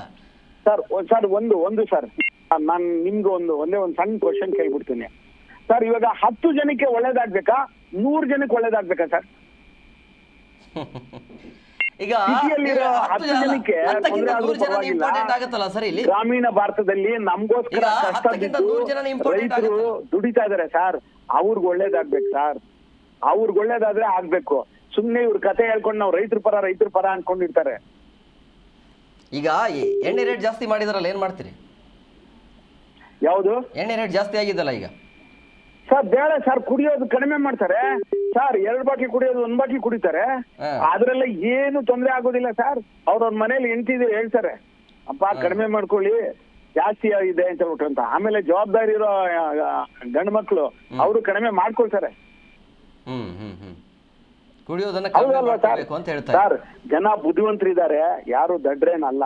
ಆದ್ರೆ ಜನಗಳಿಗೆ ನಾವೇನಾದ್ರೂ ಸಹಾಯ ಮಾಡ್ಬೇಕು, ಏನಾದ್ರು ಒಳಿತು ಮಾಡುವಂತ ಸರ್ಕಾರಕ್ಕೆ ನಾವು ನಮ್ ಕೈಲಾದ್ರೆ ಸಹಾಯ ಮಾಡ್ಬೇಕು, ಅವ್ರ ಪರ ನಾವ್ ಇರ್ಬೇಕು ಅನ್ನೋಂತ ಭಾವನೆ ಇದ್ರೆ ಇದು ನಾಳೆ 50,000 ಜನಕ್ಕೆ ಆಗೋದು, ನಾಳೆ 2,000 ಜನಕ್ಕೆ ಅನುಕೂಲ ಆಗತ್ತೆ. ಎಸ್ ಸರ್, ನೋಡೋಣ ಸರ್ ಎಷ್ಟು ದಿನ ಈ ರೀತಿ ಆಗ್ಲಿ ಸರ್ ಸಮಸ್ಯೆ ಇರುತ್ತೆ ಅಂತ ಹೇಳಿ. ಥ್ಯಾಂಕ್ ಯು ಸರ್, ಚೆನ್ನಾಗಿ ಮಾತಾಡಿದ್ರಿ. Thank you. ಎಸ ನೋಡಿದ್ರಲ್ಲ ವೀಕ್ಷಕರು, ಈಗ ಇರುವಂಥ ಯಕ್ಷ ಪ್ರಶ್ನೆ ಅಂತ ಹೇಳಿದ್ರೆ ಈ ಸಮಸ್ಯೆ ಇನ್ನೆಷ್ಟು ದಿನಗಳ ಕಾಲ ಇರುತ್ತೆ, ಮಧ್ಯಪ್ರಾಚ್ಯದಲ್ಲಿ ಇನ್ನೆಷ್ಟು ದಿನಗಳ ಕಾಲ ಯುದ್ಧ ನಡೆಯುತ್ತೆ ಅಂತೇಳಿ. ಸದ್ಯಕ್ಕಂತೂ ಯುದ್ಧ ಆಗ್ತಾ ಇಲ್ಲ ಮಧ್ಯಪ್ರಾಚ್ಯದಲ್ಲಿ, ಮುಂದೆ ಆಗತ್ತೋ ಇಲ್ಲೋ ಗೊತ್ತಿಲ್ಲ. ಆದರೆ ಈಗ ಸಂಕಷ್ಟ ಎದುರಾಗ್ತಾ ಇರೋದು ಪೆಟ್ರೋಲ್ ಡೀಸೆಲ್ ರೇಟ್ ಜಾಸ್ತಿ ಆಗ್ತಾ ಇದೆ. ಈ ಪೆಟ್ರೋಲ್ ಡೀಸೆಲ್ ರೇಟ್ ಜಾಸ್ತಿ ಆಗ್ತಾ ಇರೋದ್ರಿಂದಾಗಿ ಎಲ್ಲ ವಲಯದಲ್ಲೂ ಕೂಡ ಈಗ ವಿಪರೀತವಾಗಿ ರೇಟನ್ನು ಹೆಚ್ಚಳ ಮಾಡಲಾಗ್ತಾ ಇದೆ. ಅದರ ನೇರ ಎಫೆಕ್ಟ್ ನಿಮ್ಮಂಥ ಜನಸಾಮಾನ್ಯರ ಮೇಲೆ ಬೀಳ್ತಾ ಇದೆ ಬಿಟ್ಟರೆ ಬೇರೆ ಏನಿಲ್ಲ. ಸಂಬಳ ಇರೋದು ಅಷ್ಟೇ, ಆ ಸಂಬಳದಲ್ಲೇ ಮತ್ತೆ ಜಾಸ್ತಿ ವೆಚ್ಚ ಮಾಡುವಂಥ ಪರಿಸ್ಥಿತಿ ನಿರ್ಮಾಣ ಆಗ್ತಾ ಇದೆ ಅನ್ನೋಂಥ ಬೇಸರ ಇದೆ. ಬಟ್ ಈ ಸಂದಿಗ್ಧ ಪರಿಸ್ಥಿತಿಯಲ್ಲಿ ತಮ್ಮ ಗ್ಯಾರಂಟಿಗಳನ್ನು ಕಟ್ ಮಾಡಿ ಈ ರೀತಿಯ ಯಾವ್ಯಾವ ಕಂಪನಿಗಳು ಲಾಸಲ್ಲಿದ್ದಾವೆ ಅವರಿಗೆ ಸ್ವಲ್ಪ ಮಟ್ಟಿಗೆ ಎಷ್ಟು ದಿನ ಆಗುತ್ತೆ, ಈ ಸರಿ ಹೋಗೋದಕ್ಕೆ ಎಷ್ಟು ತಿಂಗಳಾಗತ್ತೆ, ಅಷ್ಟು ತಿಂಗಳ ಕಾಲ ಅದನ್ನು ಮಾಡಬಹುದು. ಅಥವಾ ಸಮಸ್ಯೆ ಇದ್ದಾಗ ಸರ್ಕಾರನೇ ಆ ಸಮಸ್ಯೆಯನ್ನು ಹೊರೆ ಹೊತ್ಕೊಳ್ಬಹುದು, ಆ ಕೆಲಸ ಮಾಡಬಹುದು. ಬಟ್ ನೀವು ನೇರವಾಗಿ ಏನೇ ಆದರೂ ಕೂಡ ಬಡ ಜನರ ಮೇಲೆ, ಒಬ್ಬ ಸಾಮಾನ್ಯ ವ್ಯಕ್ತಿಯ ಮೇಲೆ ಹಾಕೋದು ಸರಿ ಅಲ್ಲ. ಇದು ಗೊತ್ತಿದೆ, ಸಂಕಷ್ಟದ ಪರಿಸ್ಥಿತಿಯಲ್ಲಿ ಇದ್ದೇವೆ, ಮಧ್ಯಪ್ರಾಚ್ಯದಲ್ಲಿ ಯುದ್ಧ ನಡೀತಾ ಇದೆ, ಬರಬೇಕಾಗಿರುವಂಥ ಆಮದುಗಳು ಬರ್ತಾ ಇಲ್ಲ, ಬಂದರೂ ಕೂಡ ರೇಟ್ ಜಾಸ್ತಿ ಆಗಿದೆ ಅನ್ನೋದು ಗೊತ್ತಿರುವಂಥ ವಿಚಾರ. ಬಟ್ ಈ ಸಮಯದಲ್ಲಿ ಈ ಸಂದಿಗ್ಧ ಪರಿಸ್ಥಿತಿಯಲ್ಲಿ ಜನಪರವಾಗಿ ನೀವು ಯಾಕೆ ನಿಲ್ತಾ ಅನ್ನೋದೇ ಯಕ್ಷ ಪ್ರಶ್ನೆ ಇದೆ. ಅದು ಆ ಪ್ರಶ್ನೆ ಹಾಗೆ ಇರುತ್ತೆ. ಇದಾಗಿತ್ತು ಇವತ್ತಿನ ವಿಶೇಷ. ಮತ್ತಷ್ಟು ಅಪ್ಡೇಟ್ಸ್ಗಾಗಿ ನೋಡ್ತಾ ಇರಿ ಜಿ ಕನ್ನಡ ನ್ಯೂಸ್, ಸತ್ಯವೇ ಸುದ್ದಿಯ ಜೀವಾಳ.